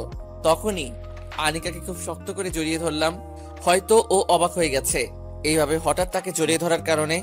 জড়িয়ে ধরেই বললাম, এই পাগলি, কি বলছো এগুলো? আমি যে তোমাকে অনেক ভালোবাসি, তোমাকে ছাড়া যে আমি একা কখনোই থাকতে পারবো না, তোমাকে ছাড়া যে এই আবিদ বেঁচে থাকতেই পারবে না। তুমি কি জানো না তুমি আমার সেই অক্সিজেন, যেটা ছাড়া আমি বাঁচতে পারবো না। খুব ভালোবাসি, খুব বেশি ভালোবাসি। আমিও খুব ভালোবাসি আমার পাগলটাকে। আর একদম কান্না করবা না। তুমি কি জানো না তোমার পাগলিটা তোমার কান্না একদমই সহ্য করতে পারে না। অনেক কষ্ট লাগে যখন তার পাগলটার মন খারাপ থাকে। আবিদ, আমাকে না এভাবেই সবসময় বুকের মধ্যে জড়িয়ে রাখবা, কখনোই না আলাদা হতে দিও না। আমি না তোমার বুকে স্বর্গ সুখ খুঁজে পাই। তোমার এই বুকটা শুধু আমার জন্য, কখনোই ওই বুকে কারোর ঠাঁই দিবে না। আর আমাকে কখনোই একা ফেলে যাবে না, সব সময় বুকের মধ্যেই আগলে রাখবা। চোখের পানিগুলো তখন বৃষ্টির মতো ঝরতে লাগলো। আমার পাগড়িটা কি আবদার রাখছে আমার কাছে? অথচ কয়টা দিন পরেই ও চলে যাবে। আমার ভালোবাসার কোনো শক্তি নেই তাকে আটকিয়ে রাখার। আর কিভাবেই বা আটকিয়ে রাখবো? আমি তো মানুষ, মানুষ হয়ে কিভাবে সৃষ্টিকর্তা লিখন আমি পরিবর্তন করব? হয়তো আমি সেটা কখনোই পারবো না। ভাবতেই আরো অনেক কান্না পেল। নিজেকে কোনোভাবে ঠিক রাখতে পারলাম না। আনিকাকে তখন নিজের সমস্ত শক্তি দিয়ে জড়িয়ে ধরলাম আর বলতে লাগলাম, আমি কখনোই আমার পাগড়িটাকে একা ফেলে চলে যাব না।